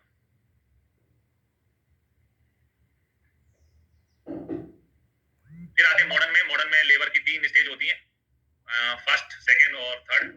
फर्स्ट स्टेज को जो है स्टेज ऑफ डायलेशन के नाम से जाना जाता है। उसमें सर्विक्स डायलेट होता है, फर्स्ट, है ना, 2 फिंगर, 3 फिंगर, 4 फिंगर। सेकंड जो है वो स्टेज ऑफ एक्सपल्सन कहलाती है, और थर्ड जो है स्टेज ऑफ डिलीवरी कहलाती है। फर्स्ट होती है सर्वाइकल स्टेज। तो जैसा कि हम जानते हैं कि योनि और गर्भाशय के बीच में होता है सर्विक्स, है ना, जिसको गर्भाशय द्वार भी कहते हैं। तो वो गर्भाशय द्वार जो है बच्चा बाहर आ सके उसके लिए चौड़ा होता जाएगा। तो इसमें गर्भाशय में संकोचों से लेकर गर्भाशय ग्रीवा, गर्भाशय ग्रीवा का मतलब वही सर्विक्स है ना, गर्भाशय ग्रीवा के पूर्ण प्रसारण तक की स्टेज होती है। इस स्टेज में क्या होता है? लेबर पेन होता है, फुल डायलेशन ऑफ सर्विस देखने को मिलता है, जो कि अधिकतम जो है वो 10 सेंटीमीटर हो सकता है। फुल डायलेशन जो है 4 फिंगर, है ना, 10 सेंटीमीटर हो सकता है। और इसके अलावा पहली स्टेज में क्या होता है? लेबर पेन स्टार्ट होता है, जिसको आप ही कहते हैं, सर्विक्स का डायलेशन हो जाता है। कितनी अवधि लगती है, कितना टाइम लगता है इस स्टेज को होने में? तो प्रेमी ग्रेविडा जो होती है, यानी जो पहली बार बच्चे को जन्म दे रही है, फर्स्ट बेबी है जिनका, उनको 16 घंटे लगते हैं, जिनका पहला बच्चा है। और मल्टीपेरा जिनको 2, 3, 4 बच्चे हो चुके हैं, मल्टीपेरा यानी 4 बच्चों से कंपेयर करके बताते हैं, तो उनको आधा टाइम लगता है, हाफ लगता है, 8 घंटे लगता है। जैसे आगे 8 याद करो, मतलब हाफ टाइम लगता है, आधा टाइम लगा मल्टीपेरा में। प्रेमी ग्रेविडा में 16 घंटे लगते हैं, 8 घंटे। तो लेबर पेन आता है तो अपन अस्पताल में भर्ती कराते हैं, भर्ती कराती डिलीवरी नहीं हो जाती, भर्ती रहते हैं, फिर उसके बाद होता है बच्चा। ये फर्स्ट स्टेज है। सेकंड स्टेज है expulsion, stage of expulsion. Expulsion यानी बच्चे को बाहर निकालना। तो गर्भाशय ग्रीवा के पूर्ण विस्फारण से लेकर शिशु के बहिर्निष्कासन तक सेकंड स्टेज में बच्चा बाहर आ जाता है ना। एक्सपल्सन का मतलब होता है, एक्स का मतलब होता है बाहर, है ना, बच्चा बाहर आ जाता है। क्या होता है स्टेज में? जो सर्विक्स डायलेट था वो डायलेट बना रहेगा। Expulsion of foetus from birth canal में से बच्चा बाहर आ जाएगा। गर्भाशय संकोच, है ना, संकुचित होता है, गर्भाशय ग्रीवा चौड़ी होती है, गर्भ का निर्माण हो जाता है। प्रेमी ग्रेविडा यानी जिनको पहला बच्चा है, उसको इसमें 1 घंटे लगते हैं, 1 से 2 घंटे के लिए अपने 1 घंटा पकड़ लिया। मल्टीपेरा में आधा टाइम लगता है, 30 मिनट, है ना, यानी हाफ टाइम लगता है ना। फिर अब थर्ड स्टेज है प्लेसेंटल स्टेज। प्लेसेंटल स्टेज यानी आप अपन को प्लेसेंटा को बाहर निकालना है 30 सेकंड में। तो शिशु के जन्म से लेकर अपरापातन तक की स्टेज को अपन थर्ड स्टेज बोलते हैं, स्टेज ऑफ डिलीवरी बोलते हैं इसको। इसमें फुल डायलेशन ऑफ सर्विस रहता है, एक्सपल्सन ऑफ प्लेसेंटा और प्लेसेंटल मेम्ब्रेन होता है। तो सेकंड स्टेज में बच्चा बाहर आता है, थर्ड स्टेज में प्लेसेंटा बाहर आता है। गर्भाशय संकोच होता है, अपरापातन होता है, सत्य अनुभूति, शीतलता जो है अनुभूति होती है। और इसमें तो चूंकि प्लेसेंटा बाहर आना है तो इसमें अलग अलग टाइम नहीं होता है, 15-20 मिनट से लेकर 1 घंटे का टाइम लग सकता है। प्लेसेंटा जब सिक्रेशन होता है, प्लेसेंटा सेपरेशन होता है, प्लेसेंटा बाहर निकालते हैं, तो उस दौरान ब्लीडिंग होती है। ब्लीडिंग अधिकतम कितनी हो सकती है? तो मैक्सिमम ब्लीडिंग लॉस जो है वो 300 ml तक हो सकती है। और यही मोस्ट क्रूशियल स्टेज होती है, मतलब जो हालत बिगड़ती है, कुछ अनहोनी होती है, वो इसी स्टेज में ज्यादा देखने को मिलती है, थर्ड स्टेज में, जब प्लेसेंटा बाहर निकाल रहा हो। प्लेसेंटा को कोई पार्ट बॉडी के अंदर टूट गया तो वो नुकसानदायक होता है। फिर और डिफिकल्ट लेबर को किस नाम से जाना जाता है? तो डिस्टोकिया, है ना, डिस्टोकिया के नाम से जाना जाता है डिफिकल्ट लेबर। फिर अकाल प्रसव, सामान्यतः गर्भकाल से पूर्व गर्भ का जन्म होना जो है अकाल प्रसव कहलाता है, यानी टाइम ड्यूरेशन से पहले बच्चा हो जाता है तो अकाल प्रसव कहलाता है। सामान्यतः ऐसी कंडीशन 7वें महीने में देखने को मिलती है, उसको प्री टर्म लेबर के नाम से जाना जाता है ना। 37 वीक ऑफ गेस्टेशन पीरियड से पहले बच्चा हो जाता है तो प्री टर्म लेबर कहलाता है। एक और टर्मिनोलॉजी यूज होती है, वो होती है कालातीत प्रसव, यानी टाइम हो गया है और जैसे आप कहीं जा रहे हो, 11 बजे की ट्रेन है, 2 बज गए, 1 बज गया, ट्रेन नहीं आई, तो कालातीत, ऐसी बच्चे को जन्म नवंबर में होना था, दिसंबर हो गया, जनवरी हो गया, तो वो सामान्य गर्भकाल पूरा होने के बाद भी बच्चे का जन्म न होना क्या कहलाता है? कालातीत प्रसव कहलाता है। कालातीत प्रसव सामान्यतः उपविष्टक, नागोदर, लीन गर्भ आदि रोगों एवं मूढ़ गर्भ की परिस्थिति में देखने को मिलता है। कालातीत प्रसव को चरक ने अनागत प्रसव भी बोला है। अनागत यानी टाइम से नहीं आना, बेटे हमारा बच्चा, ठीक है, तो क्या नाम दिया चरक ने? कालातीत प्रसव को अनागत प्रसव नाम दिया। चिकित्सा क्या है? चिकित्सा में कुछ लोग बोलते हैं, चरक तो मना करते हैं, कुछ लोग बोलते हैं कि मूसल से उखल में धान को कुटवाना चाहिए, विस्मासन सवारी पे बिठाना चाहिए, चरक और कास्य, लेकिन आसन प्रश्वास को व्यायाम एवं चक्रवण आदि क्रियाओं का त्याग करने को बोलते हैं। यानी कि ड्यूरिंग द जो है लेबर वाली कंडीशन में किसी भी लेडीज को जो है हैवी एक्सरसाइज नहीं कराना चाहिए, है ना, क्योंकि प्रसव काल के समय बहुत क्रिटिकल कंडीशन होती है, स्त्री का शरीर मृदु होता है और तीनों दोषों का प्रकोप हो सकता है। उसको कंपेयर करने के लिए बोला गया है कि ऐसा समझ लें कि एक पैर इस लोक में, एक पैर दूसरे लोक में रहता है। माता जो है वो बच्चे का जन्म मतलब उसके लिए बोला कि एक पैर इस लोक में, एक पैर मृत्यु लोक में होता है, ऐसा मानते हैं। इसलिए ऐसी चीजें नहीं करना चाहिए कि मूसल से उखल में दांत फुटवा रहा है या है ना, विस्मासन या सवारी पे बिठा रहा है, ये सब चीजें नहीं करना चाहिए। कभी कभी ऐसा देखने को मिलता है कि लेबर होता ही नहीं है, बच्चा जो है वो ठहर जाता है, उसको गर्भ संघ कहते हैं। गर्भ संघ क्या है? गर्भ संघ को रिटेंशन ऑफ फीटस के नाम से जाना जाता है। गर्भाशय से गर्भ का बाहर न निकल पाना जो है गर्भ संघ कहलाता है। गर्भ संघ वस्तुतः गर्भाशय के थक्कर शिथिल हो जाने यानी यूटेराइन एटेनिया का परिणाम होता है ना, गर्भाशय के थक्कर शिथिल हो जाने के कारण होता है। 3 कारणों से बच्चा जो है वो संघ हो सकता है। एक तो है ना सिर अंश जघन विदेश, यानी बच्चे का सिर बड़ा है या फिर उसके अंश यानी उसके कंधे बड़े हैं, शोल्डर सर्कमफ्रेंस बड़ा है, या फिर जघन यानी कि उसकी कमर यानी उसकी वेस्ट जो है वो बड़ी है। सिर बीच में अटक सकता है, उसके कंधे अटक सकते हैं, उसका जघन यानी कि हिप पोर्शन अटक सकता है।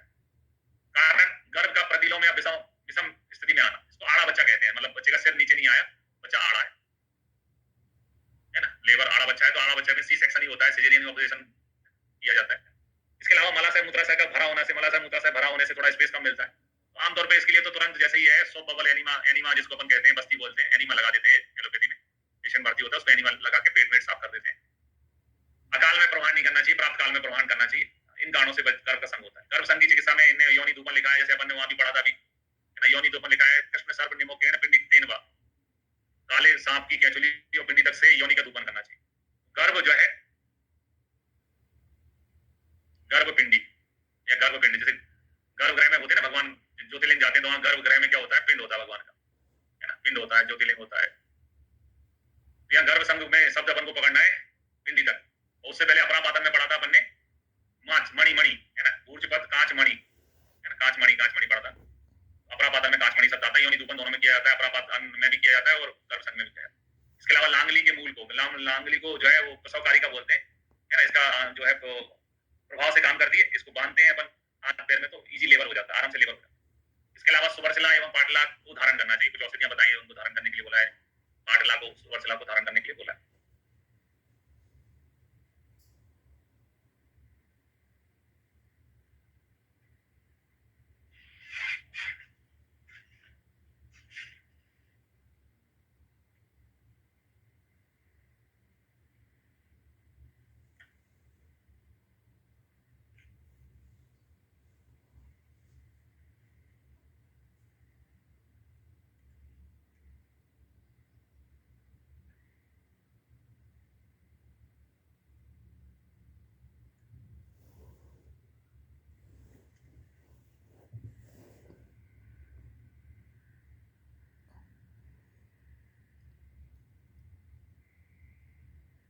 फिर आते हैं अपरा संघ यानी रिटेंशन ऑफ प्लेसेंटा को बोलते हैं अपरा संघ।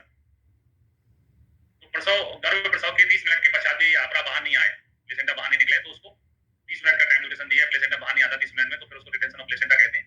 अपरा पातन ना होने पर उधर में अधमान और अपरा हो जाता है ना। बड़ी क्रिटिकल शब्द नहीं यूज किए गए, सिंपल यूज किए गए। आ से है ना, अपरा पातन, अधमान, अपरा शब्द है ना, ये यूज किए गए। अपरा पातन ना होने पर उधर में आ से अधमान, आ से अपरा हो जाता है, गैस भर जाती है। चिकित्सा में कहा अंगुली से बाल से लपेटकर प्रसूता के कंठ में घुमाना चाहिए। ये कोई अनैच्छिक पेशियों जैसा कंसेप्ट है। उधर में भी अनैच्छिक, आपकी गर्भाशय में भी अनैच्छिक पेशियां होती हैं, कंठ में भी अनैच्छिक पेशियां होती हैं। सेंटर एक ही दिमाग में एक्टिव हो जाएगा। अनैच्छिक पेशियां जो है क्या करना चाहते हैं अपन, ऐसा करके बाल घुमा के अनैच्छिक पेशी एक्टिव करना चाहते हैं। इसके अलावा कटित अलाबु कृत वेदन सरसब एवं सांप की कैचुली को कटु तेल में मिलाकर योनि में धूपन करना चाहिए। योनि में धूपन फिर से बताया है, इससे पहले पिंडी तक पढ़ा था अपन ने, है ना, गर्भ संघ में। यहाँ पर कांचमणि पढ़ा था, इसमें कटित अलाबु कृत वेदन सरसब और सांप की कैचुली। तो सर्ग निमोक के दोनों जगह है, वहां पर भी था, यहाँ पर भी था। यहाँ रहने के हिसाब से देखो प्लेसेंट अपरा को काटना पड़ता है, कटु है ना, कटु कलाबु कृत वेदन। यहाँ रहने के अपरा को आटा कटु, इसमें भी कटु शब्द है अपरापातन वाले केस में, यहाँ पर भी कटु शब्द है। अभी केवल हमने पिंडी तक और वो पढ़ा था सर्व निमोक, कृष्ण सर्व निमोक, जो कि गर्भ संघ। इसके अलावा लांगली मूल कल का पानी पाद कल पे लेपन करना चाहिए। लांगली जो है प्रसव के लिए अच्छी मानी जाती है, प्रभाव से काम करती है। महावृक्ष यानी सेवंड के दूध का प्रसूता के मूर्धा पे सिंचन करना चाहिए, है ना, सेवंड के दूध का। महावृक्ष स्नोई के लिए बोला उन्होंने। इसके अलावा साली मूल काल के पिपलादी चूर्ण को मध्य से पिलाना चाहिए। यहाँ पिपलादी चूर्ण आया जो बहुत जगह पड़ेंगे अपन, लेकिन यहाँ पर मध्य के साथ पिलाया। इसके अलावा सबसे खतरनाक सुरासव, मतलब सुसुत जो है ना, खतरों से खेलते हैं। सिंचन भी किसका किया? ओपोबिस का सिंचन किया। खतरों से खेलते हैं, ओपोबिस का सिंचन होता है स्नोई का। पिपलियादी चूर्ण भी दिया तो किसके साथ दिया? मध्य के साथ दिया। बस्ती भी दी तो किसकी दी? सुरासव की। सबसे तीक्ष्ण मध्य होती है सुरासव। यानी सुसुत के अंदर डर नाम की चीज तो थी नहीं। क्या होता है डर?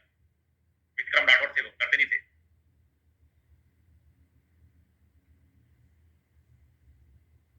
आजकल के डॉक्टर कंसर्न पेपर लिखाने में पहले रहते हैं, भैया कंसर्न पेपर लिख के दे दो, कुछ भी हो जाएगा तो आपकी जिम्मेदारी।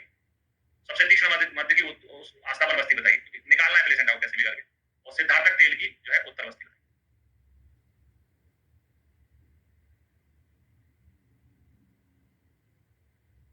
ठीक है, अपरा संघ कब कहलाता है? 30 मिनट तक अपरा बाहर नहीं आता तो अपरा संघ कहलाता है। उसके परिणाम क्या है? आ से अपरा, आद्यमान अफरा हो जाता है। अनिश्चित पेशियों के सेंटर को जो है एक्टिव करना है, तो गले में भी अनिश्चित पेशियां होती तो गले में बाल रगड़ेंगे उससे, है ना, अनिश्चित पेशियां एक्टिव हो जाएंगी। कट बलाबू, सांप की केंचुली से योनि में धूपन करना है। लांगली मूल कल का पानी पात तल में लेपन करना है। महावृक्ष के दूध का पशुता के मूला पे सिंचन करना है। महावृक्ष सेवन को कहते हैं। यानी सबसे खतरनाक चीजें यूज की है। पानी का सिंचन नहीं बताया, स्नोई बिस में आता है उसका सिंचन बताया। पिपलियादी चूर्ण को मध्य के साथ बताया। सुरासव की जो है आस्थापन बस्ती बताई। सिद्धार्थक तेल की उत्तर बस्ती बताई। इसके बाद में आते हैं पोस्ट पार्टम हेमरेज, पीपीएच के नाम से जाना जाता है। तो जन्म के पश्चात 24 घंटे में यदि पशुता को 500 ml, कितना, 500 ml से अधिक ज्यादा ब्लीडिंग हो जाती है तो उसको पीपीएच कहते हैं। पीपीएच टर्मिनोलॉजी 500 के लिए है। Haemorrhage with occurs with in 24 hours. Third stage of labour is called PP, है ना, primary haemorrhage, with in 24 hours में होता है। कारण क्या है? प्रजनन पथ का पर्याप्त विस्तार न होना, है ना। इसके अलावा अपरा को जबरदस्ती निकालने में कोई हिस्सा टूट गया उसका, प्लेसेंटा का अंदर ही रह गया, तो उसके कारण से ब्लीडिंग चालू हो जाती है। गर्भाशय संकोचक औषधियां देना चाहिए। फिर आपको क्वेश्चन है जैसे कॉमनेस्ट कॉज ऑफ पीपीएच यानी पोस्ट पार्टम हेमोरेज का कॉमनेस्ट कारण क्या होता है? यूटेराइन एटोनी होता है ना। कॉमनेस्ट कॉम्प्लिकेशन और ट्विन प्रेगनेंसी जो है वो पीपीएच है ना। ट्विन प्रेगनेंसी यानी जुड़वा बच्चे जिसको होते हैं तो दो प्लेसेंटा होते होंगे, उनको निकालने के पीपीएच होने के चांसेस ज्यादा रहते हैं। इसके अलावा कुछ ऐसी बीमारियां होती हैं जिनको टॉर्च कॉम्प्लेक्स के नाम से जाना जाता है। अगर टॉर्च कॉम्प्लेक्स की कोई बीमारी पता चल गई प्रेगनेंसी के पहले, है ना, तो प्रेगनेंसी कंसीव करने को या कंटिन्यूस करने को डॉक्टर्स मना करते हैं, एबॉर्शन करवाने के लिए बोल देते हैं कि बच्चा मत पैदा करो क्योंकि आपको बहुत दिक्कतें आने वाली। तो टॉर्च मतलब क्या है? टॉर्च मतलब टी से है, टॉक्सोप्लाज्मा से इन्फेक्शन हो माता को तो नहीं, तो जो है एक तो कंसेप्शन मतलब बच्चा जो है वो धारण ना हो पाए उसका ध्यान रखें, या फिर हो जाए तो जो है एबॉर्शन कराना पड़ता है। अदर इन्फेक्शन में आता है कॉक्सी वायरस, मम्स है, मीजल्स है, सिफिलिस है, वेरिसेला जोस्टर है, एचआईवी है, ये माता से बच्चे को चले जाते हैं। इसके अलावा आर से रूबेला है, रूबेला इन्फेक्शन माता से बच्चे को चला जाएगा। सी से साइटोमेगाला वायरस है, वो भी माता से बच्चे को चला जाएगा। एच से हर्पीस है। तो ऐसे करके टॉर्च इन्फेक्शन जब होते हैं तो वो गर्भावस्था में माता से बच्चे को चले जाते हैं। ठीक है, तो प्रिकॉशन रखते हुए पहले ही सब जांचें करा लेने चाहिए, माता को कोई ऐसी बीमारी ना हो जो बच्चे को कैरी हो सकती है। तो प्रेगनेंसी जो है ना तो कंसीव करना चाहिए, कंसीव हो जाए तो कंटिन्यूस नहीं करना चाहिए। ठीक है, ब्रेक लेते हैं, 5-10 मिनट का लंबा ब्रेक नहीं होगा, छोटा ब्रेक रहेगा। अब हम देखने वाले हैं सूती का विज्ञान, यानी कि जैसे अभी अपन ने प्रसव के बारे में पढ़ा, प्रसव के बाद में सूती का विज्ञान देखेंगे। तो अपरापातन के बाद पश्चात स्त्री को सूती का कहते हैं। प्लेसेंटा बाहर आ जाता है उसके बाद में स्त्री को क्या बोलते हैं? उससे पहले गर्भणी बोलते थे, अब सूती का बोलते हैं। सूती का काल जो है वो सुश्रुत में भागवत ने, महाप्रकाश, योग रत्नाकर आदि आचार्यों ने बताया 1.5 महीने। 1.5 महीने या फिर मेंस्ट्रुअल साइकिल जो फिर से रीस्टार्ट हो जाता है तब तक के पीरियड को उन्होंने काउंट किया है। तो अवधि है 1.5 महीने, एग्जाम में पूछी जाती है।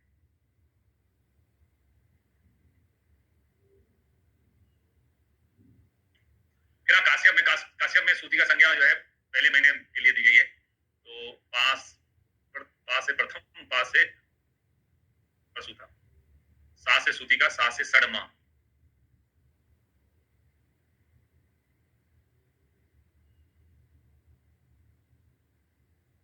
पा से प्रसूता, पा से प्रथम महीना, सा से सूती का, सा से सड़ महीने, 6 महीने तक सूती का बोलते हैं और पहले महीने को प्रसूति का कहते हैं। आचार्य काश्यप के अनुसार रोग रहित होने पर प्रसूता स्त्री की रसादी धातुएं वो 6 माह में अपने पूर्वावस्था में लौटा। 6 महीने का टाइम लगता है वापस से बॉडी को वैसी शेप में आने में जैसे पहले थी। तो 6 महीने, है ना, का टाइम लगता है। फिर विगत सूतिका, पुनः मासिक धर्म होने तक वह सूतिका रहती है और उसके बाद में विगत सूतिका कहते हैं, यानी सूतिका जो है विगत हो जाती है, यानी सूतिका काल खत्म हो जाता है। फिर सूतिका स्वस्थ काल, है ना, यानी जैसे डिलीवरी होती है तो डिलीवरी के बाद से लेकर कुछ दिन तक कुछ विशेष चीजों का ध्यान रखना पड़ता है, वो कहलाता है सूतिका स्वस्थ काल, जो कि 5 से 7 दिन का होता है ना। 5 से 7 दिन है, 7 दिन नहीं सप्ताह। सूतिका स्वस्थ काल जो है सप्ताह भर का होता है। हल्का लाइट खाना खाना, ठंडी चीजें टच नहीं करना, इस टाइप की जो होते हैं। स्वस्थ काल 5 से 7 दिन का रहता है, सप्ताह भर का। फिर सूती का पथ्य व्यवस्था यानी खाने में क्या चीजें लेना चाहिए।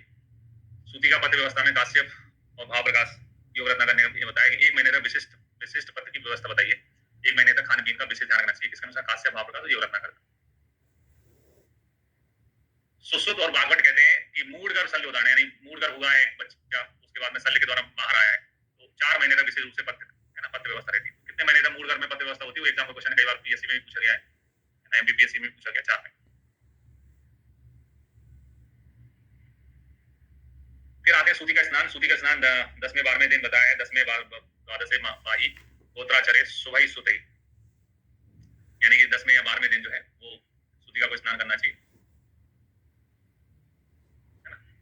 दोबारा दा वा रा है ना, दा से 10 बा से 12 है ना, स्नान करना चाहिए। दोबारा स्नान 10वें 12वें दिन बताया है ना। उस दिन कुछ प्रोग्राम भी रखते हैं, इसलिए सूतिका स्नान उत्सव बताया 10वें 12वें दिन। फिर आओ सूतिका का देश आनु देश है यानी जहाँ पानी अधिक है, पानी ज्यादा है जहाँ, तो आमतौर पर आफ्टर डिलीवरी जच्चा बच्चा दोनों की मालिश होती है ना। बच्चे की भी मालिश की जाती है, हड्डियां मजबूत हो जाए ताकि है ना, अस्थियों का आश्रय बात है, तो बच्चे की भी मालिश होती है। और धातु क्षयवात की वृद्धि 11 किलो वजन महिला जो है वो गेन करती है प्रेगनेंसी पीरियड में। एकाएक डिलीवरी के समय वो पूरा वजन वापस है ना हट जाता शरीर से, तो धातु क्षयवात की वृद्धि, तो बात के समन के लिए सूतिका जो होती है उसका भी स्नान किया जाता है। लेकिन अनुपदेश है जहाँ पानी की अधिकता है वहां पर स्नेह भी करितम स्नान करने का मना किया है। ये इंपॉर्टेंट चीज है ना, अनुपदेश में स्नान को मना किया गया। आमतौर पर स्नान करते हैं। जांगल में स्नेह साथ होता है, जांगल की, क्योंकि जांगल में रुक्षता होती है, वात की दिक्कत होती है। अनूप में कब की दिक्कत होती है? कब होता है, इसलिए स्नेहन करने से और बढ़ेगा। जांगल में वात होता है, तो वात जो है स्नेह से समन होगा, स्नेह साथ में होता है। जंगल देश की सूतिकाओं के लिए जो है स्नेह साथ होता है। साधारण देश की सूतिकाओं के लिए मांस, रस यानी प्रोटीन और कार्बोहाइड्रेट, कंद मूल फलों का प्रयोग करना चाहिए। तो ये जामनगर का क्वेश्चन है 2013 का, है ना। कहाँ किस देश की निवासी सूतिकाओं को मांस, रस, कंद मूल फलों का प्रयोग करना चाहिए? तो वो है उसका आंसर है साधारण देश की।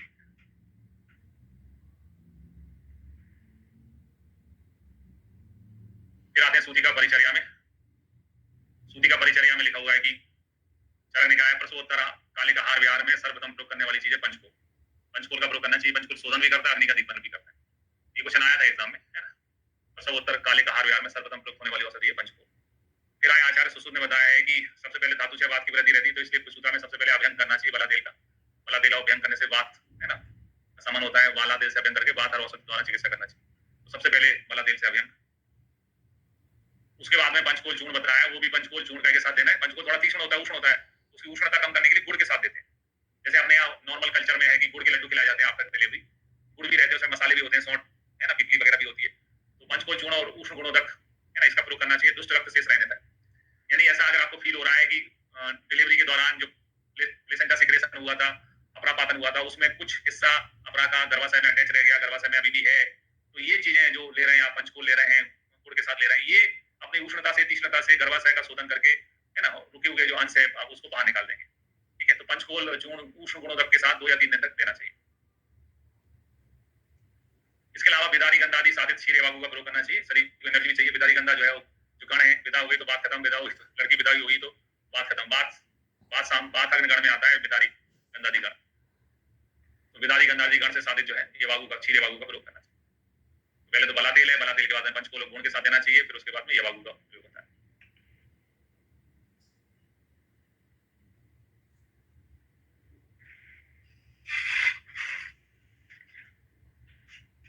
अब तुलना करते हैं आचार्य बागवट से, है ना। बागवट ने क्या किया? प्रथम 2 से 3 दिन प्रचुर मात्रा में घी या तेल गुड़ के शरबत के साथ देना चाहिए, है ना। गुड़ खाना है एनर्जी लाने के लिए। घी के लड्डू है ना, अपने यहाँ क्या चलता है, गुड़ के लड्डू चलते हैं, घी में बने गुड़ के लड्डू घी में बने चलते हैं, तो गुड़ का प्रयोग बताया शुरू में। उसके बाद में बिदारी गंधादि गण से सिद्ध स्नेह के साथ यवागु का प्रयोग करना चाहिए। यवागु आचार्य सुश्रुति बताते दिन ने भी बताया। 7 दिन के बाद में ब्रह्मण करना चाहिए। इंपोर्टेंट क्वेश्चन आ चुका है एमपीपीएससी में, कितने दिन के बाद ब्रह्मण करते हैं? 7 दिन। ब्रह्मण का मतलब क्या है? यहाँ पर जैसे अपने कल्चर में ड्राई फ्रूट के लड्डू, सूता स्त्री को ड्राई फ्रूट के लड्डू देते हैं, तो ड्राई फ्रूट के लड्डू जो है वो 7 दिन के बाद स्टार्ट हो। कई लोग मिलने आते हैं जैसे प्रेगनेंसी के डिलीवरी के बाद में, तो ड्राई फ्रूट के लड्डू लेके आते हैं जैसे गिफ्ट में। सप्ताह के बाद में क्रमशः ब्रह्मण हितकारी है 7 दिन के बाद। ये वाला क्वेश्चन एमपीपीएससी में आया हुआ है, इसलिए याद रखना है अपन को, है ना। कितने दिन के बाद ब्रह्मण करते हैं? 7 दिन के बाद। फिर 12 दिन के बाद में प्रसिद्ध मांस रस देना चाहिए, पिसा हुआ मांस रस, यानी नॉनवेज है। नॉनवेज अगर आपके यहाँ चलता है तो नॉनवेज की शुरुआत कैसे होती है? अंडे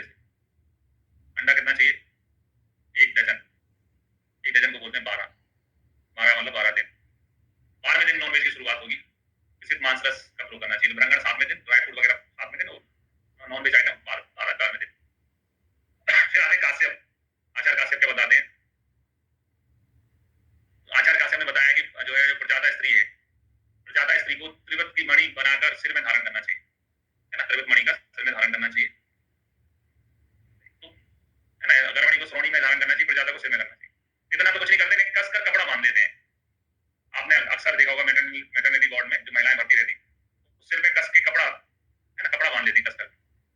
फिर आओ अग्नि बलानुसार 5 से 7 दिन तक मंड का प्रयोग करना चाहिए। तो ये बाबू की यहाँ मंड ऑप्शन लेके आ गए, है ना, काश्यप किसका ऑप्शन, क्या ऑप्शन लेके आ गए? मंड। फिर आप सुधा स्त्री को पुत्र जन्म के समय तेल पान कराना चाहिए, पुत्री के जन्म के समय घृत पान का सेवन कराना चाहिए। कुमारे प्रसवे तेलम, कुमारी प्रसवे घृतम। कुमार तेल, एक सुकुमार तेल आपने सुना होगा, सुकुमार तेल, तेल यूज करना है कुमार के पैदा होने पर। एक शब्द आपने सुना है जो बोलते हैं वनकृत कुमारी, ये कॉम्बिनेशन से अपने आप ऑटोमेटिकली आपको याद रहेगा कि कुमार के जन्म में तेल की मिठाई खाना है, क्योंकि बच्चे तो छोड़ के चले जाते हैं। कुमार प्रसवे तेलम, कुमारी प्रसवे घृतम। लड़कियां जो है हमेशा माँ बाप का साथ निभाती हैं, लड़कियों में ज्यादा खर्चा करना चाहिए, घी की मिठाई खाना चाहिए।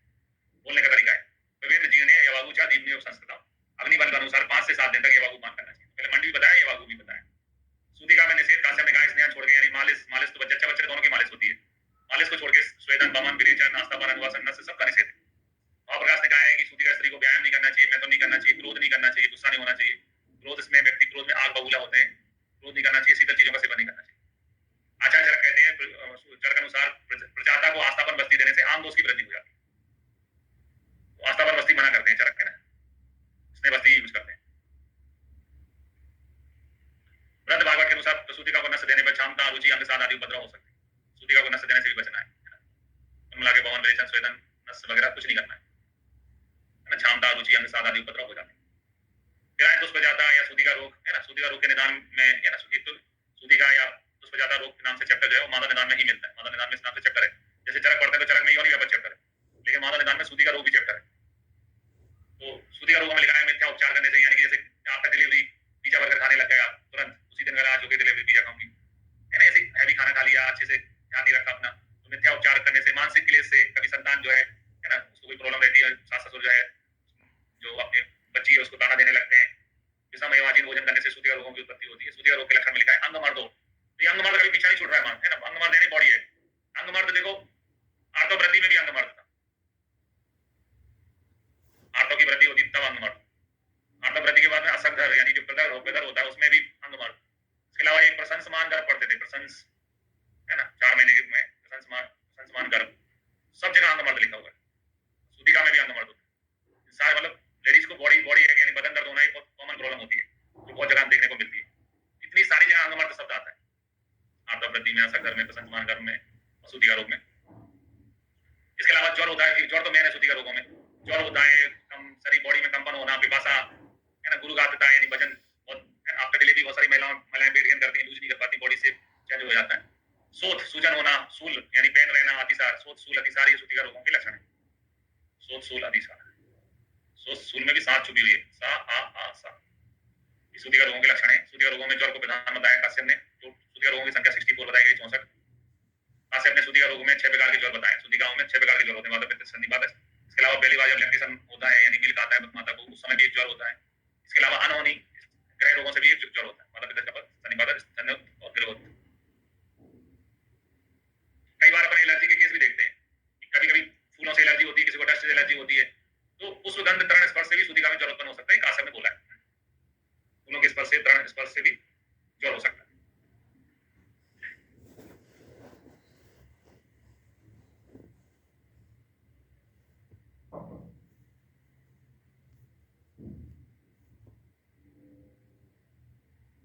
ठीक, आगे बढ़ते हैं।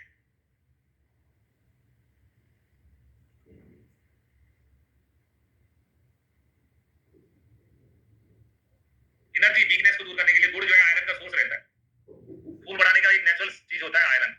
अपन ने भी पढ़ा कि प्रेगनेंसी में के बाद में जो पीपीएच होता है, पीपीएच में ब्लड लॉस होता है, पीपीएच में क्या होता है, ब्लड लॉस होता है। तो ब्लड कम है इस समय, और उस जमाने में जब ये अपन बुक्स पढ़ रहे हैं, उस जमाने में इतनी सारी फैसिलिटी नहीं होती थी कि आयरन की टेबलेट है, आयरन सुक्रोज का इंजेक्शन है, या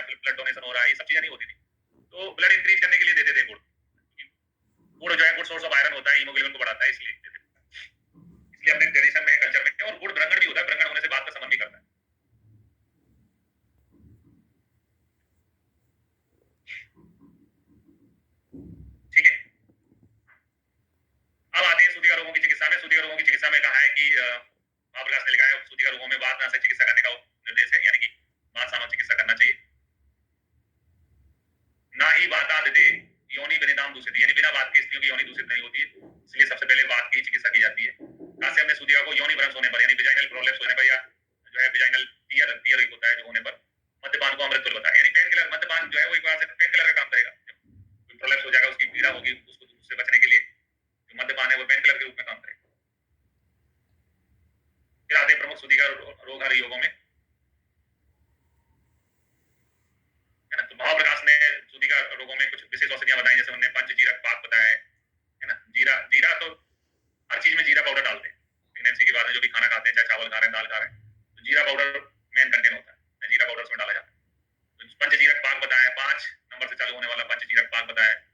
सौभाग्य 100 नंबर से चालू होने वाला सौभाग्य शुंठी बताया है। इसके अलावा 10 नंबर से चालू होने वाला 10 मूल बताया है। तो थोड़े गणितीय योग हैं, थोड़ा सा प्रकाश डालना चाहता हूं मैं। यहाँ जो योगों का चयन किया है वो गणित से मैच करते हैं। पंचजीरक, 10 मूल, 100 भाग्य शुंठी पाक, इस चीज पे मैं प्रकाश डालना चाहता हूँ। प्रकाश, हाँ प्रकाश ने बताया गणित वाले योग, पंचजीरक, 10 मूल, सौभाग्य शुंठी पाक। सौभाग्य शुंठी पाक जो है किसके साथ दिया जाता है, तो अजाक्षीर के साथ दिया जाता है। 10 मूल का के साथ दिया जाता है, तो पोषण घृत के साथ दिया जाता है। सौभाग्य शुंठी पाक जो है वो अजाक्षीर के साथ देते हैं, ध्यान रखना है, बकरी के दूध के साथ। फिर और रस समुच्चय, समुच्चय ने सूती का विनोद रस बताया। विनोद के पास रत्न है, विनोद खन्ना के पास क्या है, रत्न है। विनोद के पास रत्न है, रस समुच्चय ने सूती का विनोद बताया। योग रत्नाकर ने प्रताप लंकेश्वर बताया। प्रताप धन लंका, लंका 2 शब्दों से बनता है, प्रताप और लंका, प्रताप लंकेश्वर रस हो गया। वैसा रत्नावली ने सूची का भरण, सूती का अरि रस बताया, है ना। ये शब्द होता है अरि, अरि का मतलब शत्रु, सूती का रोगों का जो शत्रु है उसका सूती का अरि रस बताया। यहाँ अपन को कोई पुरानी कहानी पकड़ना है, भा से भैसज भा से भरण, भा से भैसज भा से भरण, है ना। और सूती का अरि रस भी भैसज का है। ये प्रमुख सूती का योग है। भाव प्रकाश के गणित वाले हैं पंचजीरक, सौभाग्य शुंठी पाक और 10 मूल। रस समुच्चय में रत्न है, रत्न विनोद है, उसी देते हैं रत्न। रस समुच्चय में रत्न आता है, रत्नों का समूह जिसके पास होगा वो खुश होगा, विनोद उसी का एक मतलब दूसरा नाम है, मनो विनोद रस। योग रत्नाकर ने योग किया है, प्रताप लंका का प्रताप लंकेश्वर रस योग रत्नाकर का है। वैसा रत्नावली का है सूची का भरण और सूती का रस। फिर आते मक्कल सूल सूती का रोगों में प्रमुख रोगों में होती है। तो प्रसव पश्चात सूती का स्त्री में इसकी आवृत्ति प्रथम प्रसवाओं की अपेक्षा बहु प्रसवाओं में अधिक देखने को मिलती है ना। प्रसव पश्चात सूती का स्त्री में जो है मक्कल सूल होता है, और जो इनको पहली बार डिलीवरी हो रही है उनकी तुलना में बहु प्रसवाओं को अधिक, जो मल्टीपेरा है उनमें ज्यादा होती है। प्रेमी ग्रेविडा के जो मल्टीपेरा होती है, बार बार इनको डिलीवर हो चुके 2-3 बार, उनको ज्यादा ये प्रॉब्लम होती है। कारण में गाय रूक्ष शरीर वाली स्त्री में, इसका शरीर रूक्ष है, तीक्ष्ण औषधियों में विशोधित रक्त में उस स्थान की पाई। देखो सूल बिना बात के नहीं होता, कोई भी सूल रोग बिना बात के नहीं होता। अल्टीमेटली वायु इसमें दोष है। कंडीशन क्या हो गई, तो अर्जेंसी है ना, तो ऊपर से टायर पंचर, वैसे ही यहाँ पर रूक्ष शरीर, ऊपर से तीक्ष्ण औषधियां। नाभि पार्श्व बस्ती शीर्ष में ग्रंथि उत्पन्न करती, क्या उत्पन्न करती है, ग्रंथि। वायु क्या उत्पन्न करती है, ग्रंथि, गांठ सी बन जाती है कहां पर, नाभि में, पास में, बस्ती में। और ग्रंथि के कारण क्या लक्षण होते हैं, मक्का सूल क्या बोलते हैं इसको, तो सूल होता है कहां पर, नाभि बस्ती उदर में, नाभि बस्ती उदर में सूल होता है। जोड़ लो शब्दों को, नव उदर सूल, नए प्रकार का उदर सूल हो रहा है, नव उदर सूल। जैसे वो अपन कोई बीमार होता है ना, बोला कैसा दर्द हो रहा है, बोले ऐसा हो रहा है, पहले भी हुआ है, अरे नहीं पहली बार हो रहा है। नव उदर सूल, ना से नाभि, पा से बस्ती, तो नव हो गया। और उदर सूल, नव उदर सूल देखने को मिलता है मक्का सूल में, नव उदर सूल देखने। इसके अलावा पक्वाशय में निस्तोध यानी सुई चुभने जैसी पीड़ा होती है, वेदन जैसी, टूटने जैसी पीड़ा होती है,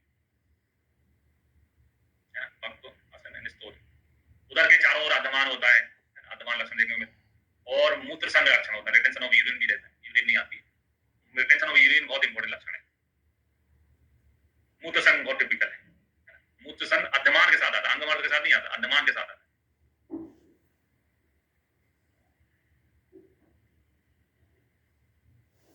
सारे लक्षणों को जोड़ते हैं, नव उदर सूल और पका आम, ये ना से तो अपन समझ चुके हैं नव उदर सूल में क्या आता है। नव उदर सूल का मतलब है नाभि, बस्ती और उदर में सूल। आ से पक्वाशय में निस्तोद वेदन। आम, आ से आद्यमान और मां से मूत्र संग। तो ये छोटी सी लाइन को गांठ मान लो।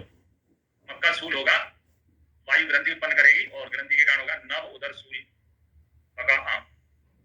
नव उदर सूल पका आम, ये सिम्टम्स होते हैं। अब मूत्र संग है तो मूत्र को निकालने के लिए अपन को क्या देना पड़ेगा? डायूरेटिक चीजें देनी पड़ेंगी, ऐसी चीजें देनी पड़ेंगी जो मूत्रल होती है, मूत्र को लाती है, क्योंकि इसमें मूत्र रुका हुआ है। मूत्र रुका है तो मूत्र को लाने वाली चीजें देना है अपन को। मूत्र को लाने वाली चीजों में बीज दरवादी गण है, उसकी सारी औषधियां मूत्र कच्छ, मूत्राघात नाशक होती हैं, आसमरी नाशक होती हैं। कूसकादि प्रतिवाप जिसमें वो भी कूसकादि गण है, जो भी मूत्रल होता है, डायूरेटिक होता है। इसके अलावा सर्वे छारा मल मूत्र को निकालने वाले होते हैं छार, तो यह छार जो है उष्ण जल के साथ में या पिप्पली आदि को आसे देना चाहिए। तो हमें चूंकि इसमें मूत्र संग प्रोमिनेंट लक्षण होता है, ऐसी औषधियां यूज करनी है जो मूत्रल हो, डायूरेटिक हो। डायूरेटिक औषधि में बीज दरवादी गण है, यह छार है, अल्कलाइन होता है, छार मल मूत्र को लाने वाले होते हैं, है ना। यह छार चूर्ण उष्ण जल से देना चाहिए। पिप्पली आदि को का यूज करना चाहिए, पिप्पली आदि चूर्ण को सुरामंड के साथ देना चाहिए। तो यह अनुपान चेंज हो गया है। इससे पहले जब अपन ने अपरापादन में पढ़ा था तो वहां पर अपन पिप्पली आदि चूर्ण जो है मध्य के साथ देते थे, लेकिन मक्का सूल में मध्य के साथ ना देके सुरामंड के साथ देते, मक्कल में सुरामंड के साथ देते। ठीक है, तो पिप्पली आदि चूर्ण तो यूज कर रहे हैं, लेकिन अनुपान चेंज है। मक्कल में पिप्पली आदि चूर्ण का अनुपान चेंज है, सुरामंड है। इसके अलावा उष्ण औषधियां का यूज करना चाहिए, है ना। कौन कौन सी? तिरकटू है, चतुर्जात है, कुस्तुमरू के साथ गुड़ देना चाहिए। गर्भाशय विशोधन करने के लिए जो है काले जीरे का यूज करना चाहिए। जीरा तो यूज होता ही है, गर्भाशय विशुद्धिकृत होता है कृष्ण जीरा, है ना। ये भी एग्जाम में आता है।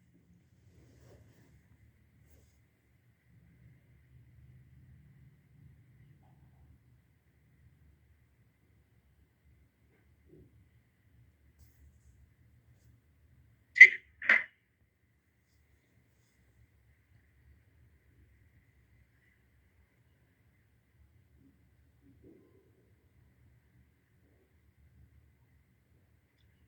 भाव प्रकाश पहले का माना जाएगा, भाव प्रकाश 16वीं शताब्दी का है।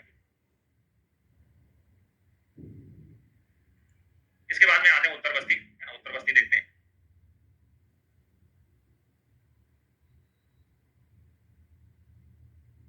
उत्तर बस्ती जो है पुरुष में इसका प्रमाण जो है बस्ती नेत्र का, उत्तर बस्ती नेत्र का होता है 14 अंगुल सुश्रुत के अनुसार, सुश्रुत में। और चरक ने बताया 12 अंगुल, बागवट भी मानते हैं 12 अंगुल। स्त्रियों में 10 अंगुल बताया, सभी आचार्यों ने 10 अंगुल की प्रमाण रहते हैं। अग्रभाग जो है वो मालती पुष्पदान के समान बताया है। छेद जो है पुरुष में सरसों, है ना, सरसों अच्छा लगता है, पुरुषवाचक है। और स्त्रियों में मुदक बाई मूंग की दाल के जैसा बताया, मूंग की दाल अच्छी लगती है। फीमेल में मुदक के समान जो है चित्र बताया, और मेल में सरसों के समान बताया। उत्तर बस्ती की मात्रा, स्नेह मात्रा बताई, एक पल। स्नेह बस्ती का, स्नेह के रूप में बस्ती का प्रयोग कर रहे हैं, स्नेह बस्ती लगा रहे हैं तो एक पल लेना चाहिए मात्रा। चरक ने उससे आधा बताई, आधा पल। और निरु बस्ती में, निरु बस्ती की मात्रा 2 पल बताई। इसके अलावा गर्भाशय विशोधन जो मात्रा है वो भी 2 पल है। गर्भाशय शोधन के लिए जो मात्रा है, ये सुश्रुति नोट्स में लिखा है, शोधन हेतु मात्रा जो है वो 2 पल है। चरक ने सुश्रुत की तुलना में आधी बताई है। स्नेह की मात्रा 1 पल गया, आधा पल बताइए। निरु की मात्रा 2 पल गया, 1 पल बताइए। फिर स्त्रियों में 1% बताइए। 1% का मतलब 2 पल होता है, और निरु की मात्रा 2% बताइए। चरक ने उसके यहाँ 1 पल आधा बताइए। फिर आते हैं आयुर्वेदिक गर्भ निरोधक के बारे में। इनका प्रचुर मात्रा में वर्णन भैंसा रत्नावली योग रत्नाकर में दिया हुआ है।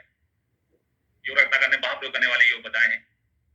इनमें है आपका सेंधव लवण युक्त तेल अथवा नीम तेल का योनि में धारण करना चाहिए।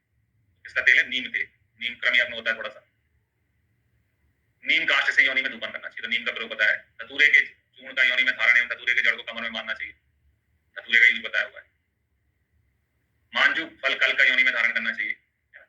इसके अलावा मधु और तुलसी पत्र का चूर्ण का योनि में धारण करना चाहिए। एरंड कांड का योनि में 8 अंगुल प्रवेश करने से गर्भ का नाश हो जाता है। ये वाला क्वेश्चन एग्जाम में पूछा जाता है, कितने अंगुल तक।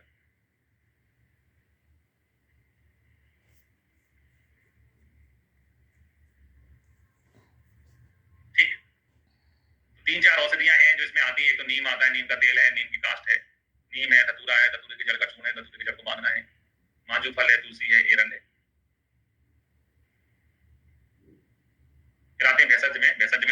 योग में पिप्पलादी योग बताया हुआ, पिप्पलादी योग में पिपली, पिडंग और टंकण, ये है ना, इनका एक सीसीआरएस द्वारा पेटेंट योग भी बना है, जिसका क्वेश्चन एग्जाम में बहुत पूछा जाता है। इसके अलावा जपा कुसुम को गुड़ के साथ प्रयोग करना चाहिए, है ना, रसौत हरित की चूर्ण के साथ प्रयोग करना चाहिए, चौलाई की जड़, पलास एवं खीरे के बीजों का प्रयोग करना चाहिए।